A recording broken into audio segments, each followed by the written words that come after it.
Assalamualaikum warahmatullahi wabarakatuh.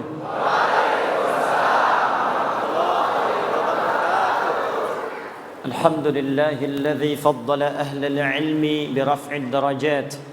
Faqala yarfa'illahu alladhina amanu minkum walladhina utul ilma darajat.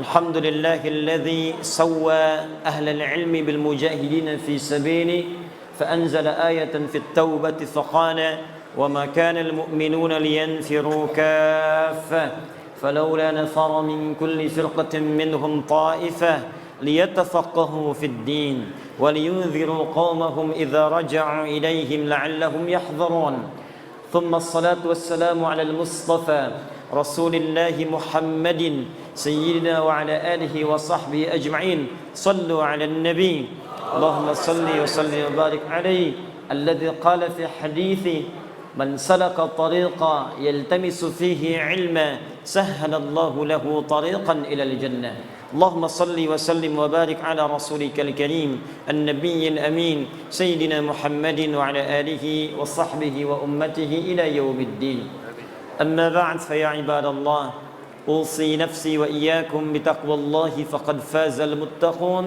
فلا تموتن إلا وأنتم مسلمون فقال تعالى يا أيها الذين آمنوا اتقوا الله حق تقاته ولا تموتن إلا وأنتم مسلمون. Saudara-saudariku hadirin sekalian, baik di Dewan Kemakmuran Masjid ataupun seluruh keluarga tercinta, sahabat-sahabat yang tadi sudah diabsen satu persatu, mana yang dari Ogan Hilir, Masya Allah, Banyu Asin, Masya Allah, Jambi, Lampung, Bekasi, Alhamdulillah. Tanpa kecuali mudah-mudahan seluruhnya, baik panitianya, DKM-nya, jamaahnya, siapapun yang berkontribusi pada kajian kita di malam hari ini, semoga oleh Allah seluruhnya dikumpulkan di surga kelak, di surga yang terbaik.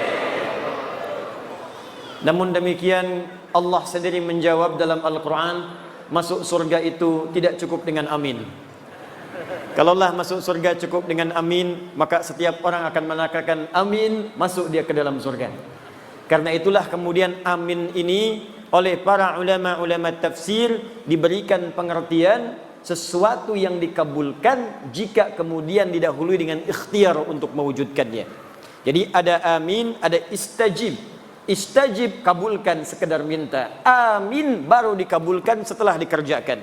Karena itu amin terletak setelah iyyaka na'budu wa iyyaka nasta'in. Na'budu dulu baru nasta'in. Kapan nasta'in itu minta tolong, minta dikabulkan setelah ada na'budu di awalnya. Karena itulah ketika Allah menurunkan ayat surga pertama kali dalam Al-Quran, disebutkanlah dalam Quran surah Al-Baqarah ayat ke-25 paling kanan sebelah atas di mushaf. Dari sini kita akan membuka kajian kita dan kita akan kenali di malam hari ini siapa saja ahli surga yang disebutkan dalam Al-Quran, bagaimana berikhtiar menjadi ahli surga dalam Al-Quran, dan mesti hati-hati ketika tidak masuk, bayi pun kaget bisa nangis tuh. Ya. Jadi kita nanti kondisikan, kita pelajari, mudah-mudahan pelajaran malam hari ini kita ikhtiarkan dan bisa memasukkan kita ke dalam surga yang dijanjikan insyaallah. Quran surah kedua Al-Baqarah ayat ke-25. Ini ayat surga pertama dalam Al-Quran yang disebutkan dan diberikan kunci kepada kita semua. Kita mulai. Wa basyiril ladzina amanu wa 'amilus shalihat anna lahum jannatin tajri min tahtiha al-anhar kullama ruziqu minha min thamaratir rizqa qalu hadha alladhi ruziqna min qabl wa utubihi mutasyabiha. Kata Allah Muhammad sallallahu alaihi wasallam, berikan kabar gembira bahwa ada di kalangan manusia yang sudah aku janjikan surga. Jadi ada manusia yang belum meninggal tapi sudah dijamin oleh Allah dengan berita gembira akan masuk surga. Jadi kita fokus ya, ada manusia belum wafat tapi dijamin oleh Allah orang ini akan masuk surga. Berikan kabar gembira pada golongan dari manusia bahwa aku sudah siapkan surga untuk mereka. Nah, ini ada rumus dalam tafsir, di ilmu tafsir, kalau ada berita disampaikan dalam Al-Quran tentang kebaikan, maka jangan dihukumi kebaikan itu terbatas pada orang tertentu. Disebutkan kemudian informasinya supaya kita menjadi bagian darinya. Seakan-akan Allah ingin katakan, saya berikan berita gembira pada siapapun yang pengen ke surga. Ada orang dulu, ada orang sekarang, ada orang nanti. Kalau Anda ingin mendapatkan surga dan dijamin masuk surga sebelum wafat, maka kata Allah, kerjakan apa yang akan saya sampaikan sekarang ini. Nanti seperti itu banyak dalam Al-Quran. Misal, nanti di Al-Quran ada kisah tentang orang yang saat sakit, luar biasa sakitnya. Kata medis tidak mungkin sembuh. Kata klinis mustahil ini sembuh. Tapi kemudian dia melakukan satu amalan yang amalannya diabadikan dalam Al-Quran. Begitu kemudian diamalkan ini, seketika diberikan kesembuhan oleh Allah. Tapi di ujung ayatnya Allah berikan pesan, kalau ada orang yang sakit di masa kapanpun mengerjakan amalan yang sama, maka aku akan sembuhkan seperti hamba yang ini disembuhkan. Itu terdapat di Al-Quran surah ke-21 Al-Anbiya ayat 83 sampai 84, kisah Nabi Ayyub alaihi salam. Ada lagi orang-orang yang dalam kehidupannya, teman-teman sekalian, tidak luput dari ujian. Ada yang kemudian dalam dagang kemudian ditipu, ada yang kemudian dalam rumah tangganya sulit, ada yang dalam dakwahnya sulit. Maka bahkan saking sulitnya, ada yang dizalimi, ada yang kemudian dimasukkan ke dalam ikan paus, dilempar ke laut. Saking luar biasa dahsyatnya. Tapi melakukan satu amalan, begitu amalan itu dikerjakan, kata Allah, kami selamatkan dia dan kami akan selamatkan orang-orang beriman di kemudian hari yang mengalami peristiwa serupa dan mengamalkan amalan yang sama. Jadi kalau disebutkan dalam Al-Quran satu amalan, maka kaidah tafsirnya al-ibaratu bi'umumil lafzi la bi khususis sababi. Bukan dikhususkan pada kalangan tertentu, tapi dibuka untuk semua orang yang ingin mendapatinya. Paham insyaallah? Dari kaidah ini saya akan berdiri. Maka kaidah pertama dalam Al-Quran bagi ahli surga, siapapun yang ingin ke surga, besar, kecil, tua, muda, kaya, cukup, DKM, jamaah, ustadz, jamaah, awas hati-hati, awas hati-hati, diplomat, birokrat, pemimpin, rakyat, tanpa dibedakan. Syarat ke surga semuanya sama, berlaku sama. Bagi pejabat, bagi rakyat, bagi ustadz, bagi ulama, bagi syekh, bagi masyarakat, semuanya sama atas keadilan Allah. Apa syaratnya? Dua syarat yang paling utama. Satu, perhatikan. وَبَشِّرِ الَّذِينَ آمَنُوا Muhammad sallallahu alaihi wasallam berikan kabar gembira bagi orang yang pengen ke surga. Maka syarat pertamanya, dia mesti beriman kepada Allah subhanahu wa ta'ala. Apa syarat yang pertama?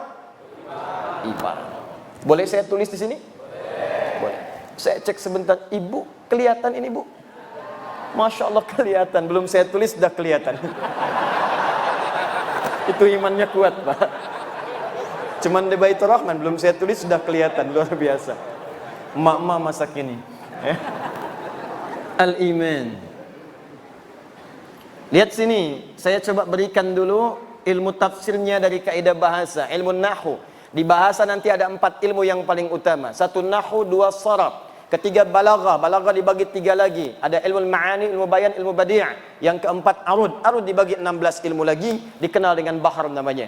Ada tawil, tawilun lahu dunal bukhuri fadailu, fa'ulun mafa'ilun fa'ulun mafa'ilu. Ada rajas, mustaf'ilun mustaf'ilun mustaf'ilun, mustaf'ilun mustaf'ilun mustaf'ilun. Dari ilmu ini nanti lahir apa yang disebut dengan nazam. Ada nazam alfiyah, kalamuna lafdun mufidun kastaqim, wasmun wa fi'lun thumma harfunil kalim, wahiduhu kalimatun wal qawlu am, wa kalimatun biha kalamun qad yu'am, bil jarni wat tanwini wan nida wa'al, wa mustadid lil ismi tamjidun hasal, bita fa'alti atat wa ya if'alli, wa nunik balanna fi'lun yanjalli. Ada dari sini dibuat syair. sautus safiril bulbuli hayya qalbi thamili al-ma'u wa zahru ma'a zahri lahdul muqali fa anta yasjidali wa mawlali fakam tayyumuni ghazailun uqayqali katabtuhu min adwatin fi hadhar rajuli faqala la la la la faqad qada muharwili wal walad wali wa wali tatultulat wal wili fa bainul lu'ali qalat lahu hina kadza in harwadidul muqali kahatan kakailali tabtabi ulangi ya. Nah, dari 4 ilmu ini ada yang disebut ilmu nahwu. Di bahasan ilmu nahwu itu ada pembahasan tentang ismun mausul, huruf sambung yang menunjuk kadang kepada objek. Di antaranya ada kalimat alladzina. Di ayat surga ini dibuka dengan alladzina wa basyiril ladzina amanu. Kalimat iman disandingkan dengan kalimat alladzina, disebutkan 1080 kali dalam Al-Quran. Alladzina.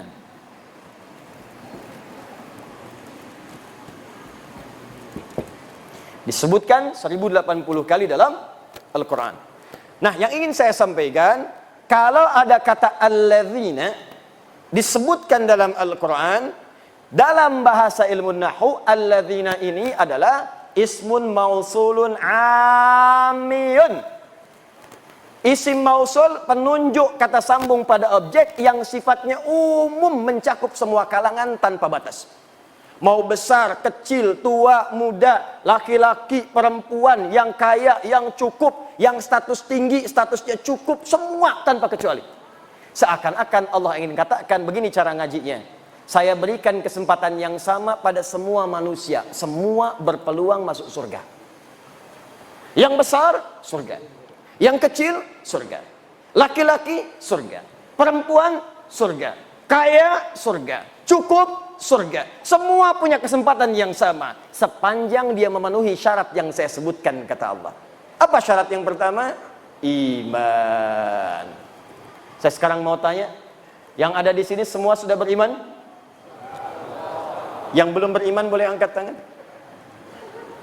Semua sudah beriman. Syarat beriman mengucapkan kalimat tauhid, asyhadu an la ilaha illallah wa asyhadu anna, Masya Allah. Dalam salat maghrib saja 2 kali kita sudah bersyahadat barusan. Dalam tahiyat kita ucapkan asyhadu an la ilaha illallah wa asyhadu anna Muhammadar Rasulullah. Asyhadu an la ilaha illallah wa asyhadu anna Muhammadar Rasulullah. Diperdengarkan 5 kali dalam sehari untuk mengingatkan kamu ahli surga, ahli surga, ahli surga. 5 kali dalam sehari diperdengarkan. Dalam bahasa Arab yang didengar itu pasti lewat telinga. Bahasa Arabnya telinga disebut dengan adzan. Jamaknya dari kata udhun. Adzan artinya telinga. Ada kalimat yang diperdengarkan ke dalam telinga kita setiap hari 5 kali dalam sehari. Diteliti ternyata kalimat ini tidak pernah putus setiap detik. Kalau Anda teliti, setiap daerah pasti akan punya jeda menunaikan sholat. Di Jakarta, sholat isya misalnya jam 7 lewat sekian. Sampai ke Palembang jam 7 lewat sekian lagi. Tambah lagi, terus tambah lagi. Saya pernah di Libya. Mesir adzan selesai, Libya adzan. Libya selesai, Tunis adzan. Tunis selesai, Maroko adzan. Maroko selesai, Aljazair adzan. Itu selesai, Prancis adzan. Spanyol adzan. Ternyata lafaz adzan 24 jam tidak pernah berhenti di muka bumi. Adzan. Jadi ketika diperdengarkan ada kalimat tauhid di situ. Allahu akbar, Allahu akbar. Allah. Bukankah setelah itu asyhadu an la ilaha illallah? Bukankah setelah itu asyhadu anna Muhammadar Rasulullah? Jadi ketika kalimat tauhid diperdengarkan, bukan sekadar ingin memberitahu azan, azan. Allahu akbar, Allahu akbar. Sudah azan ya? Iya. Memang sudah. Cuman kalau kita paham ngajinya, kenapa kalimat tauhid diperdengarkan? Tauhid syarat masuk surga. Tauhid gambaran dari kalimat iman. Seakan-akan yang ingin Allah sampaikan bukan kalimat tauhidnya. Bukan syahadatnya. Seakan-akan itu mengingatkan kepada kita, hei, ayo yang pengen ke surga. Hei, ayo ahli surga. Hei, ayo ahli surga. Katanya pengen ke surga. Saya perdengarkan kalimat itu 5 kali dalam sehari. Makanya kalau orang itu ahli surga, mendengar adzan senang. Allahu akbar, Allahu akbar. Maka dalam hatinya akan mengatakan, ya Allah sudah adzan. Begitu selesai adzan, baru adzan, belum qomat. Jadi kalau hati kita bersih mendengar suara adzan, panggilan ahli surga. Bagaimana kemudian mewujudkan itu semua? Apakah cukup dengan dipanggil saja? Tidak. Maka ada syarat yang kedua, yang kalau itu kita miliki, maka lengkap sudah berita gembira yang disebutkan dalam Al-Quran. Saya cek sebentar, di syarat pertama untuk masuk surga, apa namanya? Iman. Alhamdulillah, syarat pertama ini sudah kita dapatkan di malam hari ini, tinggal setengahnya lagi. Kalau setengahnya ini sudah ada, tinggal kita istiqamah sampai wafat dalam husnul khatimah, dan mudah-mudahan meraih surga yang dijanjikan. Apakah syarat yang kedua ini? Dari sinilah kita akan memulai kajian kita. Kita ini baru mukaddimah, tenang, belum mulai ya. Tenang saja, insyaallah. Sampai jam berapa kita malam ini? Alhamdulillah. Tidak ada masalah, silahkan ya. Saya jam 9 pulang, antum sampai subuh. Baik, bismillah. 2. Wa'amilus salihat. Wa'amilus salihat. Berikan kabar gembira Muhammad sallallahu alaihi wasallam. Aku sampaikan dari sekarang, ada hamba-hamba yang telah aku jamin dengan surga. Siapa mereka itu? Satu orang yang punya iman, alhamdulillah kita dapat syarat yang pertama. Tapi tidak cukup meraih surga dengan iman saja. Ada yang kedua yang Allah sebutkan, ini yang kemudian pembuktian dari iman yang dimaksudkan. Apa itu? Wa amilus salihat, yang membuktikan imannya dengan mengerjakan amal soleh. Amal soleh. Ingat, nanti amal dibagi dua. Ada amal soleh, ada amal salah. Amal soleh mengantarkan ke surga. Amal salah menjauhkan seseorang dari surga. Jadi dua ini selalu disatukan. Satu iman, dua amal soleh. Satu iman, dua amal soleh. Karena itu ketika Anda membaca Al-Quran dan menemukan kalimat iman, itu rata-rata selalu disandingkan dengan amal soleh. Silahkan misalnya buka Quran surah 103. Wal 'ashr innal insana lafi illa alladzina amanu. Iman wa amilus shalihat. Kalau Anda bertanya apa bentuknya amal soleh, nanti banyak disampaikan dalam Al-Quran. Ada solat, ada puasa, ada haji, ada zakat. Karena itu kalimat solat dibuka dengan iman. Kalimat pertama solat Al-Baqarah ayat ketiga. Alladzina yu'minuna bil ghaib wa yuqimunas. Ketika mengatakan wa yuqimunas shalah, dibuka dengan kalimat iman. Alladzina yu'minuna bil ghaib. Karena salat tanpa iman tidak akan mengantarkan ke surga. Ada orang belum beriman pengen ikut-ikutan salat, ada. Buka YouTube, lihat. Ada orang di Eropa ingin ikutan salat tapi iman tidak ada, maka salatnya hanya sekedar mengikuti saja, tidak melahirkan jaminan surga baginya. Paham sampai di sini? Ada juga orang beriman gak mau salat, celaka juga. Anda bayangkan, orang yang sholat saja masih belum aman kalau ada riya dalam sholatnya. Apalagi orang yang tidak sholat. Fawailul lil musallin. Celaka orang sholat. Siapa yang celaka itu? Alladzina hum an sholatihim sahun. Orang yang lalai dalam sholatnya. Kenapa dia lalai? Alladzina hum yura'un. Sebelum sholat, selfie dulu. Klik. Sub nomor 1. Update di media sosial. Baik. Begitu diupdate, seketika kemudian menurunkan statusnya. Habis pahalanya seketika. Puasa, amal soleh. Ketika kita berpuasa, dibuka dengan kalimat iman. Al-Baqarah 183. Ya ayyuhalladzina amanu kutiba alaikumus. Kalimat kutiba alaikumus siyam dibuka dengan kata iman. Perhatikan, iman, amal soleh. Iman, amal soleh. Jadi kalau kita konsisten mengerjakan keduanya ini, maka insya Allah ada jaminan surga yang diturunkan kepada kita semuanya. Nah, pembahasan kita saat ini, sekarang kita masuk pada pengantar intinya. Apa saja amalan-amalan utama itu yang bisa mengantarkan kita pada jenis-jenis surga yang disampaikan dalam Al-Quran. Saya mau berikan rahasia di malam hari ini. Ada amalan-amalan tertentu yang saat dikerjakan bisa memasukkan kita ke dalam surga yang sangat spesial. Dan malam hari ini kita akan belajar satu amalan yang sangat penting yang saat dikerjakan bukan sekedar orang itu masuk surga, tapi dia akan menggandeng bapaknya, gandeng ibunya. Jadi ibu yang telah mengandungnya 9 bulan 10 hari, memberikan ASI, ayahnya yang peluh keringat kemudian merawatnya, tiba-tiba saat ke surga digandeng tangan kanan dan kirinya. Istrinya pun kemudian ikut dengannya. Kalau istrinya yang mengerjakan, suaminya ikut. Bahkan kata Al-Quran langsung, kata Allah langsung, dia bisa menggandeng anaknya, cucunya, dan yang paling dahsyat, satu keluarga besar masuk surga karena orang ini. Dan langsung dipertunjukkan semua penduduk langit dan bumi, bahkan disambut oleh malaikat di semua pintu surga. Dan malaikat mengatakan, salamun alaikum bima sabartum. Selamat keluarga besar ini, selamat. Anda telah sabar mengerjakan satu amalan saat di dunia, sekarang kami sambut di akhirat, diperkenalkan oleh Allah Subhanahu wa taala. Fa ni'ma uqbad dar, silahkan nikmati surga yang telah dijanjikan, yang kenikmatannya tidak pernah dirasakan sebelumnya. Itu yang akan kita turunkan, bagaimana masuk surga dengan amalan yang disebutkan dalam Al-Qur'an dan sunnah Rasulullah sallallahu alaihi wasallam. Siap kita mulai insyaallah? Baik, alhamdulillah. Mari kita mulai pelan-pelan. Bismillah. Ada 3 amalan spesial. Saya ulang, ada 3 amalan spesial yang diisyaratkan dalam Al-Quran dan Sunnah Rasulullah SAW, yang kemudian memberikan pintu-pintu surga khusus bagi pengamalnya. Saya tidak usah banyak-banyak sebutkan dulu, 3 dulu saja. Nanti dari 3 ini, kira-kira Bapak Ibu sanggupnya yang mana? Dimulai sekarang, itu saja konsisten dikerjakan. Bapak sanggup masuk lewat pintu yang satu, masuk lewat situ. Sanggup pintu lewat yang kedua, masuk yang ke situ. Sanggup pada pintu yang paling utama, kerjakan dari sekarang, niatkan kerjakan amalan itu sampai wafat, naik status jadi pekerja amalan dimaksudkan. Amalan pertama, awas hati-hati. Amalan ini terkait dengan amalan yang dikerjakan khusus di waktu malam saja. Jadi kalau sudah siang, amalannya tidak ada. Awas hati-hati. Amalan ini hanya dikerjakan di waktu malam saja. Kalau sudah siang, maka amalannya sudah tidak berlaku lagi. Jadi kalau Anda mendapatkan malam, segera kejar amalan ini, karena kalau sudah siang, tidak akan bisa Anda dapatkan lagi. Amalan yang pertama ini disebut dengan tahajud. Disebut dengan apa namanya? Tahajud.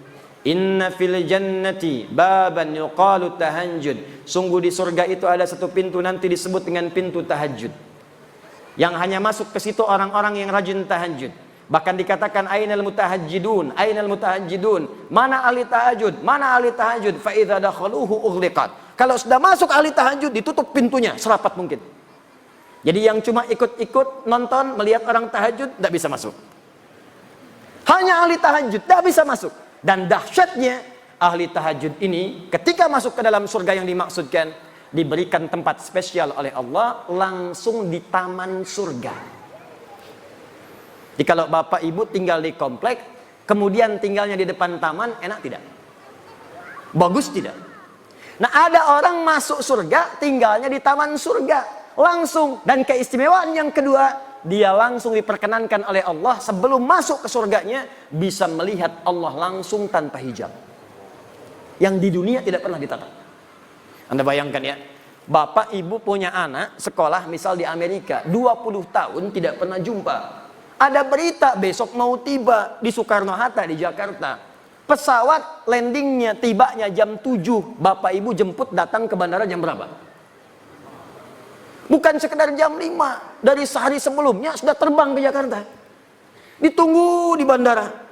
Setiap pesawat dihitung 1, 2, 3, 4. Dilihat kemudian di papannya, kapan anak saya akan tiba? 20 tahun nggak jumpa.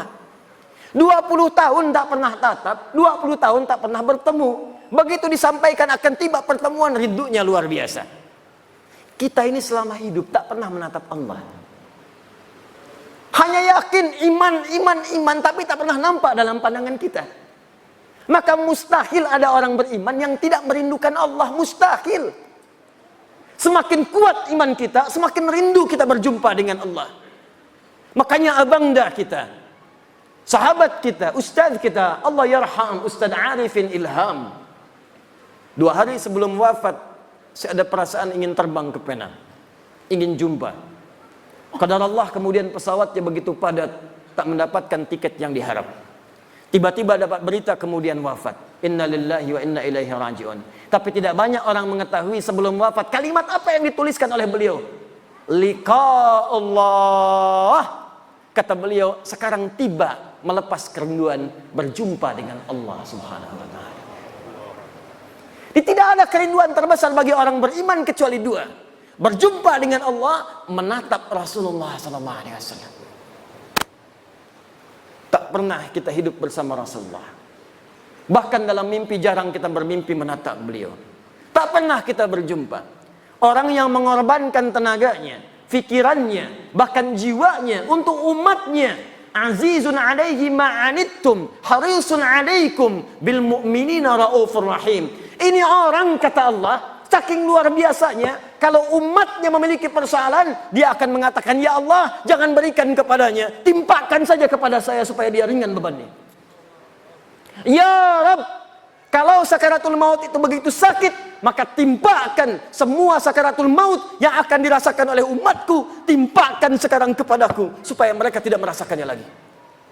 Muhammad sallallahu alaihi wasallam. Azizun alaihi ma'anittum, harisun alaikum, begitu peduli dengan kita, sampai-sampai bermohon kepada Allah dalam setiap salat malamnya. Begitu sampai ke ayat surga, masukkan umatku ya Rabb, masukkan umatku ya Rabb. Kullu ummati dakhalal jannah, setiap umatku akan masuk surga, kata Nabi, illa man aba, kecuali yang tidak pengen.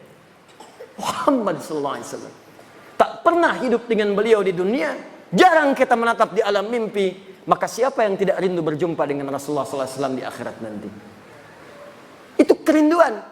Karena itu pengamal amalan yang pertama ini, begitu kemudian dihisab, langsung wajahnya berbinar-binar gembira, padahal belum masuk ke dalam surganya. Ada yang mengatakan sudah di surga, tapi bukan karena masuk surganya, karena berhasil menatap Allah tanpa hijab yang dia rindukan.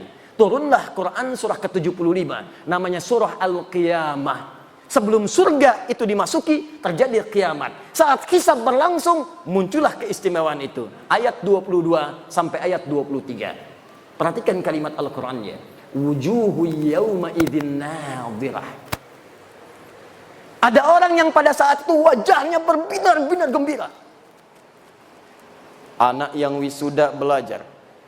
Ada yang di Unsri, ada yang ke ITB, ada yang ke UI, belajar bertahun-tahun, ingin jadi dokter spesialis, 4 tahun, 5 tahun, 6 tahun. Begitu di wisuda berbinar wajahnya gembira. Gembira, gembira, gembira. Ini di hari kiamat ada wajah yang gembira luar biasa, nadhirah, terpancar aura kebahagiaan di wajahnya. Apa yang menyebabkan dia gembira? Padahal dia belum masuk surga. Ila rabbiha nadhirah. Rabb, ila rabbiha nadhirah. Karena dia berhasil menatap wajah Rabbnya tanpa hijab sama sekali.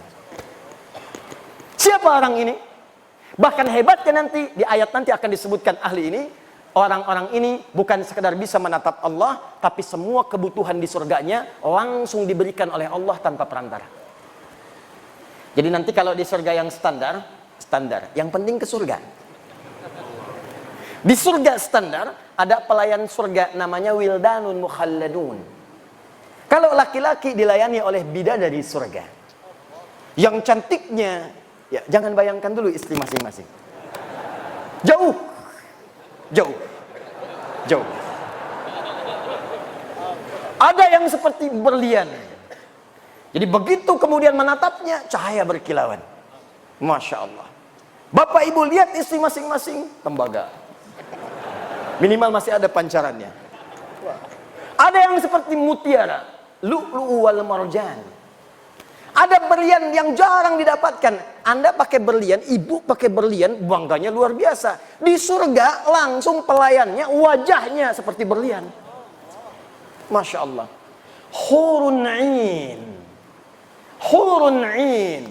Bidadari-bidadari yang memikat mata. Yang saat ditatap begitu indah. Mala 'ainan ra'at wala udhunan sami'at wala khatara 'ala qalbi bashar. Kalau di dunia tidak pernah dilihat, tidak pernah terdengar kisahnya, dan sekarang pun bapak-bapak melamun tidak seperti itu. Itu bahasa Nabi. Anda lamunkan pun tidak seperti itu. Jadi kalau yang laki-laki mendapatkan pelayanan dari bidadari surga, yang perempuan siapa bu? Tidak ada bidadara. Yang ada pangeran-pangeran surga. Jadi kalau laki-lakinya dilayani oleh bidadari surga, maka yang perempuannya dilayani oleh pangeran-pangeran surga. Gantengnya jangan bayangkan suami ibu sekarang. Jangan samakan dengan ustadz yang sedang ceramah. Jauh. Jauh. Indahnya luar biasa. Bi aqwabi wa abariqa wa ka'sim min ma'in. Ketika melayani Anda, maka mutiara-mutiara. Ada gelang-gelang yang indah. Kalimatnya sangat luar biasa. Wajahnya sebelum datang cahayanya sudah tiba. Anda bayangkan. Sebelum datang cahayanya sudah tiba. Sebelum datang auranya sudah tampak. Begitu tiba, pancarannya luar biasa. Itu surga yang standar. Surga yang paling standar. Surga yang ini tidak. Langsung Allah yang memberikan. Apa amalan orang ini? Disebutkanlah langsung di Quran surah 51 ayat 15 sampai 17. Paling kanan pertengahan dari atas sampai ke tengah. Quran surah 51 ayat 15 sampai 17. Kita batasi dulu sampai 17 dulu. Pelan-pelan. Innal muttaqina fi jannati wa uyun. Nanti ada orang-orang takwa yang akan tinggal kemudian di taman surga. Apa keindahan taman surga itu? Akhirina ma atahum rabbuhum. Maka mereka akan mengambil semua kenikmatan surga langsung diberikan oleh Allah Rabbnya. Berikan. Lihat, kalimatnya menggunakan Rabb. Rabbuhum.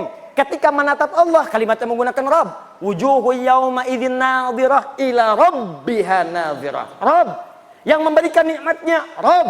Bahkan yang paling dahsyat, ada orang-orang yang masuk surga ini saat di dunia, dia punya kemampuan yang kata manusia terbatas. Kata orang dia tidak berpunya. Tapi orang-orang tidak sadar, dia punya amalan yang tidak dimiliki oleh orang yang lainnya. Kata yang kaya, dia miskin. Kata si miskin ini, yang kaya itu miskin karena dia tidak punya amalan seperti yang pernah saya kerjakan. Jadi dia menyiapkan kekayaannya saat tiba di akhirat. Jadi saat masuk ke Masjid Baitur Rahman, dia jalan, lihat lewat empe-empe Paraden. Karena tak punya untuk yang dibeli, dia bawa sampai ke masjid. Empe-empe Paraden. Masuk masjid, baru mau tahiyatul masjid, meninggal. Kullu nafsin dha'iqatul maut. Ya ayyatuhan nafsul mutmainnah. Begitu masuk ke dalam surga, dimasukkan ke surganya, yang pertama teringat empe-empe Paraden. Ada itu isyaratnya. Kullama ruziqu minha min thamarati rizqan qalu hadzal ladzi ruziqna min qabl wa utubihi mutasyabiha. Begitu masuk ke dalam surga, ya Allah, empe-empe Paraden, celing, persis sama seperti yang dipikirkan. Sama persis. Apakah sama Paradennya? Belum tentu. Sama persis. Jadi bayangkan, semua yang diinginkan di surga baru difikirkan tiba. Ya Allah, sekutang, jus alpukat, empe-empe, yang paling dahsyat, dia punya amalan spesial. Nah, ini amalannya tidak susah, cuman juga tidak mudah, karena waktunya cuman malam, bukan di siang. Apa amalannya? Kanu qalila minal laili ma yahja'un. Amalan pertama orang hebat ini, orang muhsin ini adalah saat di dunia sedikit tidurnya. Bahasa Quran. Sedikit tidur. Tidak ada istilah dalam Al-Quran termasuk hadis orang yang sedikit tidur kecuali menunjukkan orang yang rajin bangun malam. Kalimat bangun malam diidentikan dengan tahajud. Ingat, ini pesan saya, kalau Al-Quran sudah menyampaikan kalimat, jangan ditambah, jangan dikurangi. Begitu ditambah, kalimatnya akan berubah makna. Kata Allah, sedikit tidur. Anda tambahkan sedikit-sedikit tidur, maka maknanya akan bergeser. Dikurangi, hilang maknanya. Kata Allah, sedikit tidur, buang sedikitnya tidur. Paham? Baik, jadi apa amalan yang pertama? Sedikit tidur. Kanu qalila minal laili ma yahja'un. Siapa yang sedikit tidur ini? Ditafsirlah kemudian di Al-Quran surah ke-17 ayat ke-79 sampai dengan ayat 81. Paling kiri di pertengahan di mushafnya. Inilah amalannya, apa yang disebut kemudian dengan amalan salat tahajud. Quran surah 17 ayat 79 sampai dengan 81. Kita punya 3 menit lagi untuk menuju Isya. Pelan-pelan nanti kita jeda di Isya. Saya agak cepat karena yang mau saya sampaikan bukan amalan ini intinya. Ini pilihan pertama. Jadi kalau Bapak Ibu ingin ambil yang ini, silahkan. Maksud saya begini, nanti ini yang dikerjakan sahabat-sahabat Nabi sebagian besarnya. Jadi kalau mereka pengen masuk surga lewat pintu tahajud, maka mereka akan kurangi amalan yang lainnya sebagian, maka yang ini akan difokuskan. Jadi kalau saya pengen masuk pintu tahajud, mungkin puasanya jarang. Mungkin hanya Ramadan, ada yang begitu. Hadis Muslim nomor hadis yang ke-14. Ja Rabiun ila Nabi sallallahu alaihi wasallam. Datang seorang Arab Badui kepada Nabi sallallahu alaihi wasallam. Faqala ya Rasulullah, maka dia berkata, ya Rasulullah, dullani ala amalin basitin yudkhilul jannah. Tolong tunjukkan kepadaku amalan yang sedikit-sedikit saja. Amalan yang ringan-ringan saja. Yang penting aku bisa ke surga. Cerdas orang ini. Modal sedikit, keuntungan pengen banyak. Ya Rasulullah, jangan berat-berat, jangan susah-susah. Yang penting saya ke surga. Kata Nabi secara singkat, cukupkan dengan yang fardu. Jadi kalau sholat, fardu saja, 5 waktu. Kalau puasa, Ramadan saja. Kalau ingin mengeluarkan harta, zakat saja. Kalau kamu konsisten, kamu bisa masuk surga. Yang standar. Kalau ingin lewat yang standar, kata Nabi, maka kerjakan tatawwu', tambah dengan amalan sunnah. Pilihlah sunnahnya. Kalau cuma surga standar, kerjakan amalan-amalan fardu, cukup. Itu pun kalau tidak bermaksiat. Kalau bermaksiat, habis juga. Salat iya, riya juga iya. Baca Quran iya, mabuk juga iya. Haji iya, mencuri juga iya. Dikerjakan seperti itu, habis dah STMJ. STMJ. Salat terus, maksiat jalan. Begitu dikerjakan salatnya, maksiatnya jalan, maka maksiat mengambil pahala salatnya. Jikalau mau aman, tambah yang fardu dengan yang sunnah, maka Anda akan dimasukkan ke dalam pintu spesial di surga. Amalan pertamanya tahajud. Saya tutup dulu sebentar, saya berikan amalan singkat. Kalau Anda ingin masuk lewat pintu ini, maka apa yang harus didawamkan? Catat hadis Muslim, nomor hadis 749.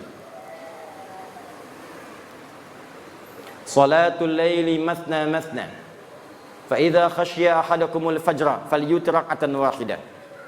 Bangunlah kalian di malam hari, tunaikan tahajud. Kata Nabi, kalau ingin tahajud, ini kuncinya. Kalau baru mau memulai, kata Nabi, maka jangan dulu kejar terlampau berat. Kerjakan dulu konsisten. Konsisten 2 rakaat, 2 rakaat. Walaupun cuma 2 rakaat, jangan lewatkan malam. Walaupun bangun 2 rakaat saja. Kalau khawatir fajar akan tiba, maka segera tunaikan witir 1 rakaat. Jadi kalau Anda kerjakan 11 rakaat, 23 rakaat, tapi malam ini sholat, besok tidak, besok lagi tidak, besok lagi tidak. Lebih disukai orang yang tiap malam bangun, walaupun cuma 2 rakaat, witirnya 1 rakaat. Kalau Anda kerjakan dengan niat minta masuk pintu tahajud, maka besar kemungkinan insya Allah dikabulkanlah dan masuklah ke dalam pintu tahajud yang dimaksudkan. Jelas sampai sini? Jadi kalau ingin masuk lewat pintu tahajud, silahkan masuk. Mulai sekarang jangan tinggalkan sebagian malam walaupun hanya mengerjakan 2 rakaat plus witir 1 rakaat. Nah, sekarang ada yang lebih hebat lagi. Dia akan masuk pintu itu dan melewati semua pintu-pintu. Bahkan, maaf ya, dia ini yang paling hebat, amalan dia amalan yang lain bukan yang tadi, tapi saat dikerjakan dia akan masuk lewat pintu tahajud, masuk lewat pintu lain, masuk lewat pintu lain. Amalan apakah itu? Nanti saya akan tunjukkan anak-anak muda, bahkan ada anak nanti yang saya berikan bocoran dari Palembang yang datang kepada kami 2 hari lalu. Dia dari Muara Enim, ya, dengan keluarga yang sangat luar biasa. Nanti saya akan tunjukkan keluarga besar ini mengejar amalan itu. Apakah amalan yang dimaksudkan? Kita lihat setelah menunaikan sholat isya berjamaah, insya Allah. Subhanakallahumma bihamdika asyhadu an la ilaha illa anta astaghfiruka wa atubu ilaik. Assalamualaikum warahmatullahi wabarakatuh. Bismillah. Assalamualaikum warahmatullahi wabarakatuh. Alhamdulillah, wassalatu wassalamu ala rasulillah wa ala alihi wa sahbihi wa man walah wa ba'du. Saudara-saudariku, alhamdulillah kita telah menunaikan salat isya berjamaah. Kita bermohon kepada Allah semoga salat yang telah kita tunaikan diterima oleh Allah Subhanahu wa taala. Hadis sahih riwayat Imam Ibnu Majah nomor hadis 925. Selepas solat Nabi senantiasa bermohon berdoa singkat padat kepada Allah. Allahumma inni as'aluka ilman nafi'a wa rizqan thayyiban wa amalan mutaqabbala. Ya Allah, hamba bermohon kepadamu, mohon anugerahkan kepada hamba ya Allah ilmu yang bermanfaat, rizki yang baik, serta terimalah amalan-amalan yang telah kami kerjakan. Semoga dengan itu dikabulkan oleh Allah Subhanahu wa taala. Kita akan cepat karena malam ini nanti saya akan berikan sesuatu yang istimewa sebagai awal perubahan hidup kita mulai malam hari ini insyaallah. Kita mendambakan masuk ke dalam surga. Tapi kata sahabat Ali bin Abi Thalib karramallahu wajhah, banyak orang mendambakan surga tapi melakukan perbuatan yang menjauhkan ia dari surga. Ada pula orang tidak ingin masuk neraka tapi banyak mengoleksi amalan-amalan yang menjerumuskan ia ke neraka. Maka Allah sampaikan kepada kita amalan-amalan untuk dijauhi supaya menjauh dari neraka, dan amalan-amalan spesial yang memasukkan kita ke surga. Sudah kita bahas tadi sebelum Isya. Ada amalan spesial pertama yang kalau Anda kerjakan bukan sekedar surga standar biasa, surga istimewa di taman surga, nikmatnya langsung dari Allah dan kenikmatannya luar biasa. Secara singkat, amalan utamanya adalah tahajud. Jadi ketika ada ayat tahajud dalam Al-Quran, misal surah ke-17 ayat ke-79 paling kiri sebelah atas sampai 81-nya, Allah sampaikan wa minal laili fatahajjad bihi nafilatan lak. Dan di antara sebagian malam, gak usah ngambil semuanya. Kata Allah, saya tidak ingin berikan kepadamu semua malam. Kamu ambil sebagiannya saja. Tunaikan tahajud. Tapi ingat baik-baik ya, Bu, Pak, teman-teman, tahajud itu asalnya dari kata hajada. Aktivitas yang dikerjakan setelah tidur sejenak. Tidur dulu supaya malam bangunnya segar. Nah, bisa Allah mengatakan misalnya fahjad, tahajud, malam bangun. Tapi kenapa ditambah dengan ta dan ada tasydid di ujungnya? Tahajjada. Padahal asal kalimatnya hajada yahjudu. Jadi tahajjada. Di ilmu sharaf punya 12 cabang ilmu lagi. Ada tambahan huruf 1, thulathil mazid di harfin. Tambahan 1 huruf. Kalau ditambahkan ta, di antara maknanya sesuatu yang dikerjakan dengan sungguh-sungguh dan serius.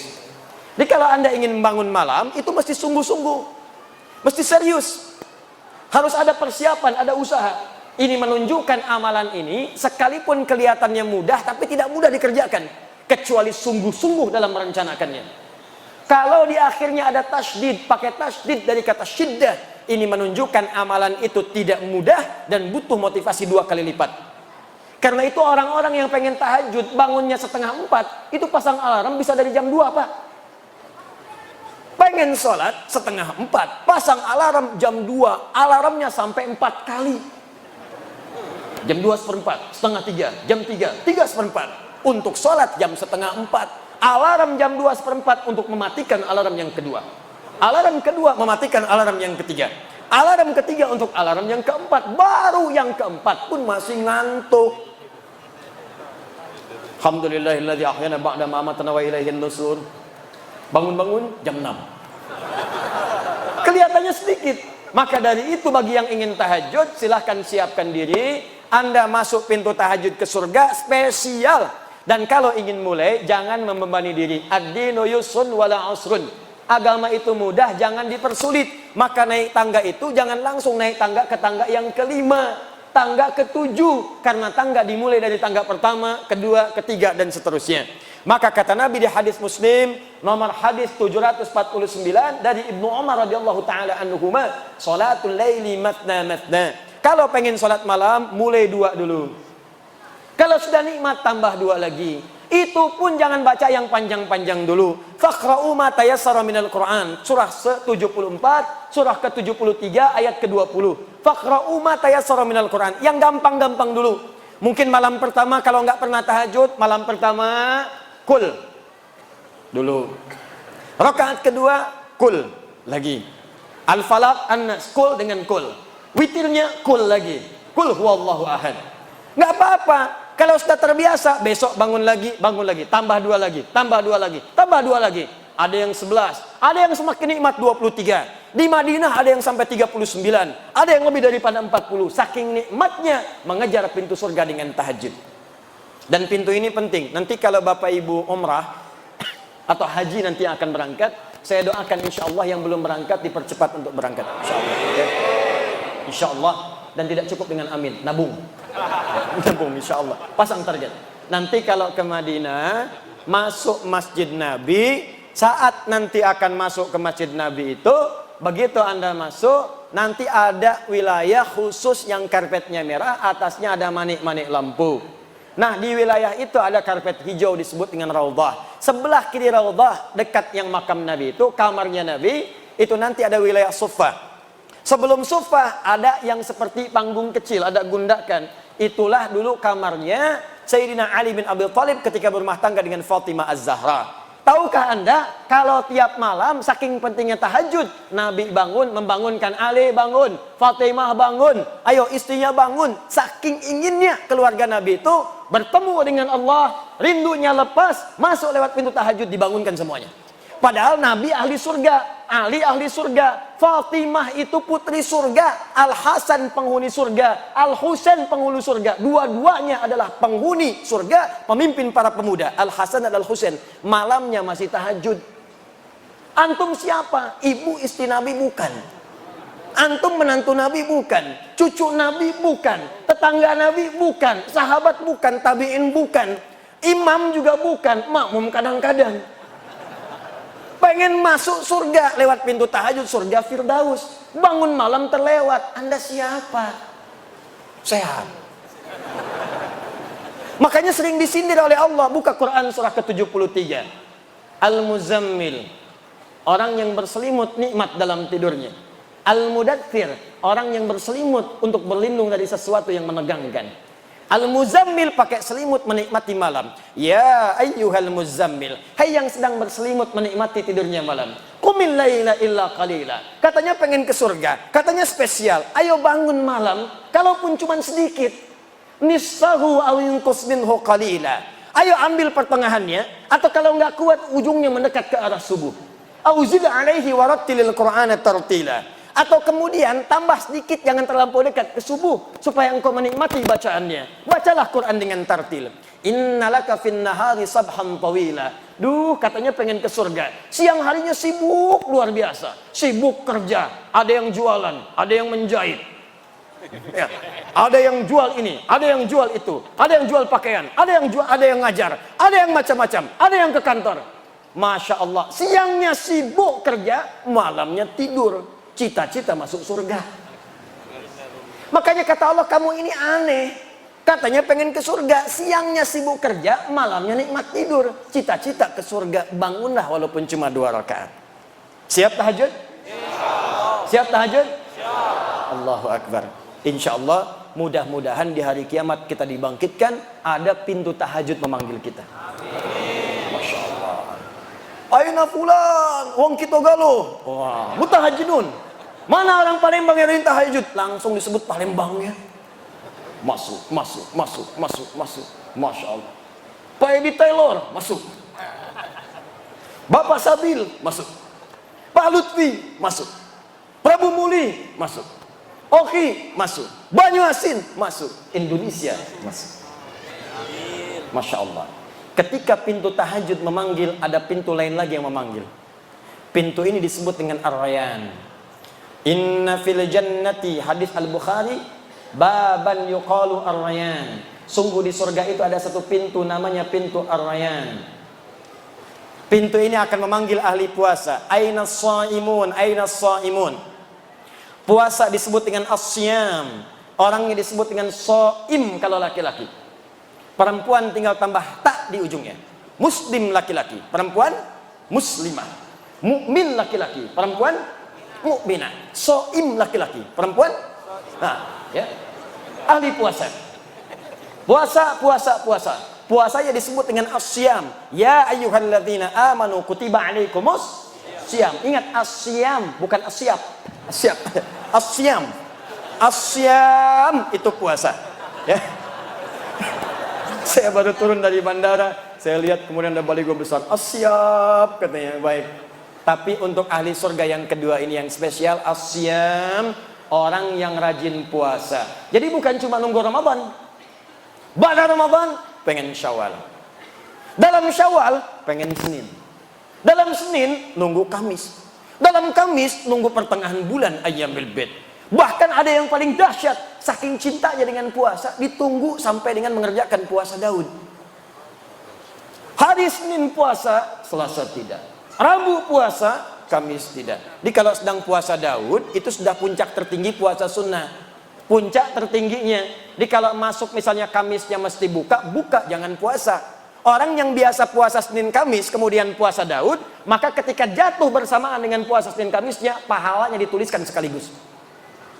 Apa dalilnya? Al-Bukhari, idza maridal abdu aw safar kutiba lahu mithla ma kana alaihi muqiman sahiha. Kalau ada seorang hamba mengerjakan amalan tertentu, rutin terbiasa dengan itu, tiba-tiba dia sakit atau punya halangan atau bahkan sedang safar dan tidak mengerjakan amalan itu, maka pahalanya tetap dituliskan walaupun dia tidak mengerjakannya. Ada yang biasa puasa safar, karena safar dia buka, au ala safarin, atau dia sedang safar, perjalanan jauh, tidak puasa di hari itu, maka pahala puasanya tetap dituliskan. Yang paling dahsyat kalangan akhwat, ibu-ibu, emak-emak. Dalam keadaan sucinya, dia biasa baca Al-Quran, dia tahajud, dia puasa, dia sedekah. Tiba-tiba dalam keadaan masa haidnya, datang bulannya, dia libur salatnya. Dia libur baca Al-Quran misalnya. Begitu dia tidak sholat, padahal dia biasa tahajud, biasa sholat sunnah, maka semua pahala sholatnya langsung dituliskan walaupun tidak mengerjakannya. Makanya saya katakan, rugi seorang muslimah dalam masa sucinya hanya mengerjakan amalan fardu saja. Karena saat masa haidnya yang dituliskan cuma itu saja. Nanti kalau sudah tiba menopause, sama aja dengan laki-laki, nggak ada batas. Makanya ayo coba berlomba. Maka dikatakan aina shaimun, mana ahli puasa. Maaf, yang tidak biasa puasa, yang tidak senang puasa, dia tidak akan masuk lewat pintu ini. Fa idza dakhalahu ughliqa, begitu masuk ditutup. Yang puasa Daud masuk. Tiba-tiba langsung nutup. Kok ditutup? Saya Daud juga. Daud apa kamu? Saya salat Daud. Subuh salat, duhur tidak. Asar salat, maghrib tidak. Tidak bisa masuk. Jadi yang bisa masuk cuma ahli puasa saja. Jadi kalau bapak ibu tidak kuat bangun malam untuk sholat tahajud, maka cobalah masuk ke pintu yang istimewa yang kedua dengan pintu Ar-Rayyan, pintu orang puasa. Sekarang hari apa? Jumat masuk ke Sabtu, pindah Maghrib sudah masuk Sabtu. Kalau belum biasa puasa tunggu Senin. Kenapa tunggu Senin, Ustadz? Karena Senin itu ada puasa sunnah, banyak orang yang puasa. Kalau banyak yang puasa, terasa lebih ringan kita menunaikannya. Kalau anda saja sendirian yang lain puasa, baru mau coba sudah pengen puasa Daud. Biasanya subuh, sebelum subuh sahur, duhur buka. Coba Senin dulu. Senin nikmat, Kamis coba. Makanya jaraknya agak jauh antara Senin dengan Kamis. Nikmati dulu. Senin dengan Kamis jalan, tunggu pertengahan bulan. Perhatikan bagaimana Islam memberikan runtutan supaya nikmat mengerjakan semua amalan itu. Kalau sudah selesai semuanya, Masya Allah, Ramadan nikmat, Daud nikmat, Senin Kamis nikmat. Maka ada amalan ketiga, ini yang ingin saya percepat. Maaf, kalau anda mengerjakan amalan ini, maka akan otomatis terdorong jiwa kita mengerjakan amalan yang lain. Biasa puasa, belum tentu tahajud. Biasa tahajud, belum tentu puasa. Tapi kalau anda mengerjakan amalan yang ketiga ini, maka otomatis diri kita ini akan dipaksa seketika ingin menunaikan tahajud. Seketika nikmat puasa. Saking hebatnya amalan ketiga ini, kalau yang tadi pintu tahajud masuk, pintu puasa masuk, pintu sedekah masuk, yang ini semua pintu surga berebut memanggil namanya.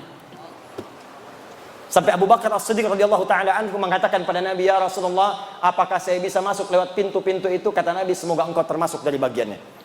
Maka beliau menata setiap harinya untuk mengerjakan amalan-amalan yang dipanggil lewat semua pintu itu. Dan dalam Al-Quran ada satu amalan kalau dikerjakan maka cenderung kemudian mengajak pada amalan yang lain. Apakah amalan itu? Itulah amalan ahli Al-Quran. Amalan ahli Al-Quran. Saya tuliskan ayatnya, saya hadirkan hadis-hadisnya, nanti saya contohkan langsung pembuktiannya dan cara berinteraksi dengannya. Nanti kita sepakat mulai malam ini, insya Allah kita mencoba menjadi ahli Al-Quran. Siap insya Allah? Ya, harus siap. Ya, harus siap. Mudah-mudahan saat wafat kita tercatat sebagai ahli Quran dan bisa mendapatkan apa yang dijanjikan. Ya, mesti beda. Saya hapus dulu ya. Bismillah. Oh, maaf. Ini apa yang saya sampaikan penting. Ya, penting sekali. Saking pentingnya, ini kadang-kadang nggak bisa dihapus. Nggak apa-apa, jadi saya nulis di sisi yang lain. Bismillah. Datang sendiri, Tulis sendiri, hapus sendiri, hapus sendiri. 1 Quran surah ke-13 ayat 23 sampai 24. Siapakah orang ini? Ditafsir di Quran surah 35 ayat ke-33. Siapakah ayat 33 ini? Dijelaskan di ayat 32-nya. Apa keutamaan orang ini? Dijelaskan oleh Nabi dalam hadis riwayat At-Tirmidzi. At-Tirmidzi itu nama aslinya Muhammad. Tumbuh berkembang di Tirmidz, maka dikenal dengan At-Tirmidzi. Menulis salah satu kitab Sunan At-Tirmidzi atau dikenal dengan Sahih At-Tirmidzi. Nomor hadis 2910, 2915, 2920. Nanti kita terangkan apa saja isinya dari nomor-nomor hadis yang disebutkan. Juga nanti tambahan spesial dari hadis Abu Abdurrahman As-Sulami dari sahabat Ali bin Abi Thalib radhiyallahu taala anhu dari Nabi sallallahu alaihi wasallam yang dikutip nanti oleh Imam An-Nawawi dalam kitabnya Tibyan fi Adab Hamalatil Quran. Yuk kita mulai.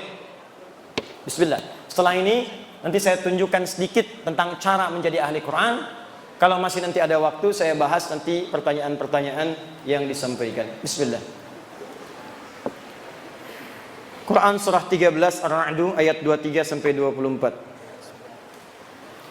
Jannatu 'adnin yadkhulunaha wa man salaha min abaihim wa azwajihim wa dhurriyyatihim wal malaikah yadkhuluna 'alaihim min kulli babin Salamun alaikum bima sabartum fani'ma uqbaddar. Fani'ma uqbaddar. Awas, hati-hati, ini nanti tanpa batas nih. Siapapun, mau pejabat, mau diplomat, birokrat, ustadz, rakyat biasa, pedagang, siapapun. Status naikkan. Nanti saya berikan contoh di mana sahabat-sahabat Nabi dan tabi'in ingin berusaha menjadi bagian dari ayat ini dan hadis-hadis yang dimaksudkan. Jannatu 'adnin yadkhulunaha. Ada ahli surga yang akan masuk surga nanti lewat surga Aden. Awas, hati-hati. Aden ini termasuk surga yang indah. Saking indahnya banyak orang-orang bahkan di Eropa diberi nama dengan nama surga ini. Aden dalam bahasa Eropa sering disebut dengan Eden. Pemain Chelsea yang ditransfer hijrah ke Madrid namanya Eden Hazard. Ya, Eden Hazard pindah kemudian ke Real Madrid dengan transfer 100 juta euro. Hafal saya mau tanya apa? Ya. Hafal insyaallah saya. Frank Lampard didaulat menjadi pelatih Chelsea yang sekarang. Manchester City Pep Guardiola. Ya, Manchester United Solskjaer. Ya, paham saya. Mau tanya apa lagi? Masya Allah. Main futsal, ayo. Dikolongin, oke. Nah, tapi kalau dikolongin sambung ayat. Alhamdulillah. Ini banyak sekarang yang syariah, tapi tidak semua kata-kata bisa dipakai. Awas, tempatkan di tempat yang tepat. Maaf, bank syariah ada, koperasi syariah ada, hijab syariah syar'i ada. Tapi jangan semua dipakai karena hijrah semua syariah. Futsal syariah. Futsal syariah. Membaginya ngoper pakai basmalah. Nendang masuk, alhamdulillah. Sujud syukur. Gol bunuh diri, sujud taubat.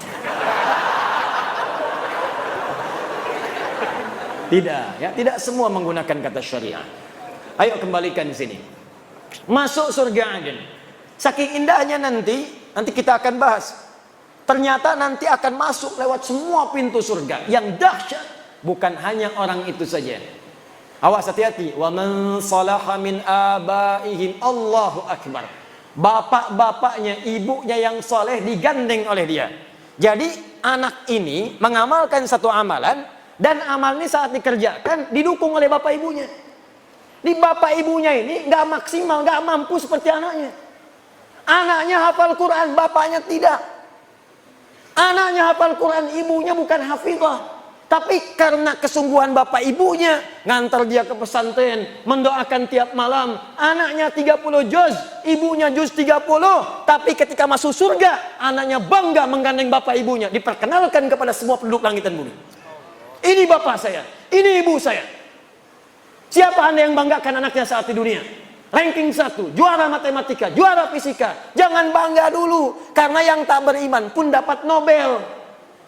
Banyak yang lebih hebat, banyak yang kaya, banyak yang triliunan hartanya. Bill Gates kah itu? Jeff Bezos kah itu? Warren Buffett kah itu? Banyak.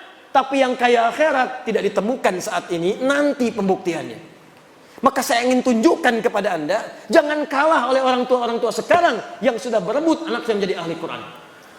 Betapa sering saya kedatangan tumpuk-tumpuk kertas minta doa para ibu yang memohon kepada Allah Subhanahu wa taala. Ustaz, doakan anak saya memberikan mahkota nanti di hari kiamat. Ustaz, saya cuma buruh. Ustaz, saya cuma tukang cuci. Tapi Ustaz, saya pengen anak saya jadi ahli Quran di hari kiamat. Betapa ada seorang ayah yang cuma punya motor butut, Pak. Tapi anaknya dibawa untuk jadi ahli Quran.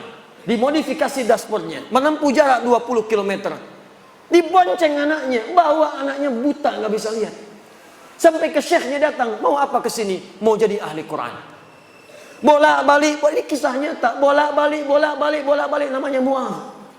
Seketika setelah hafal Al-Quran, bacaannya bagus, makhrajnya bagus, sampai mengguncang wilayah Timur Tengah. Datang reporter dari Kuwait bertanya, kenapa Adinda menghafal Quran?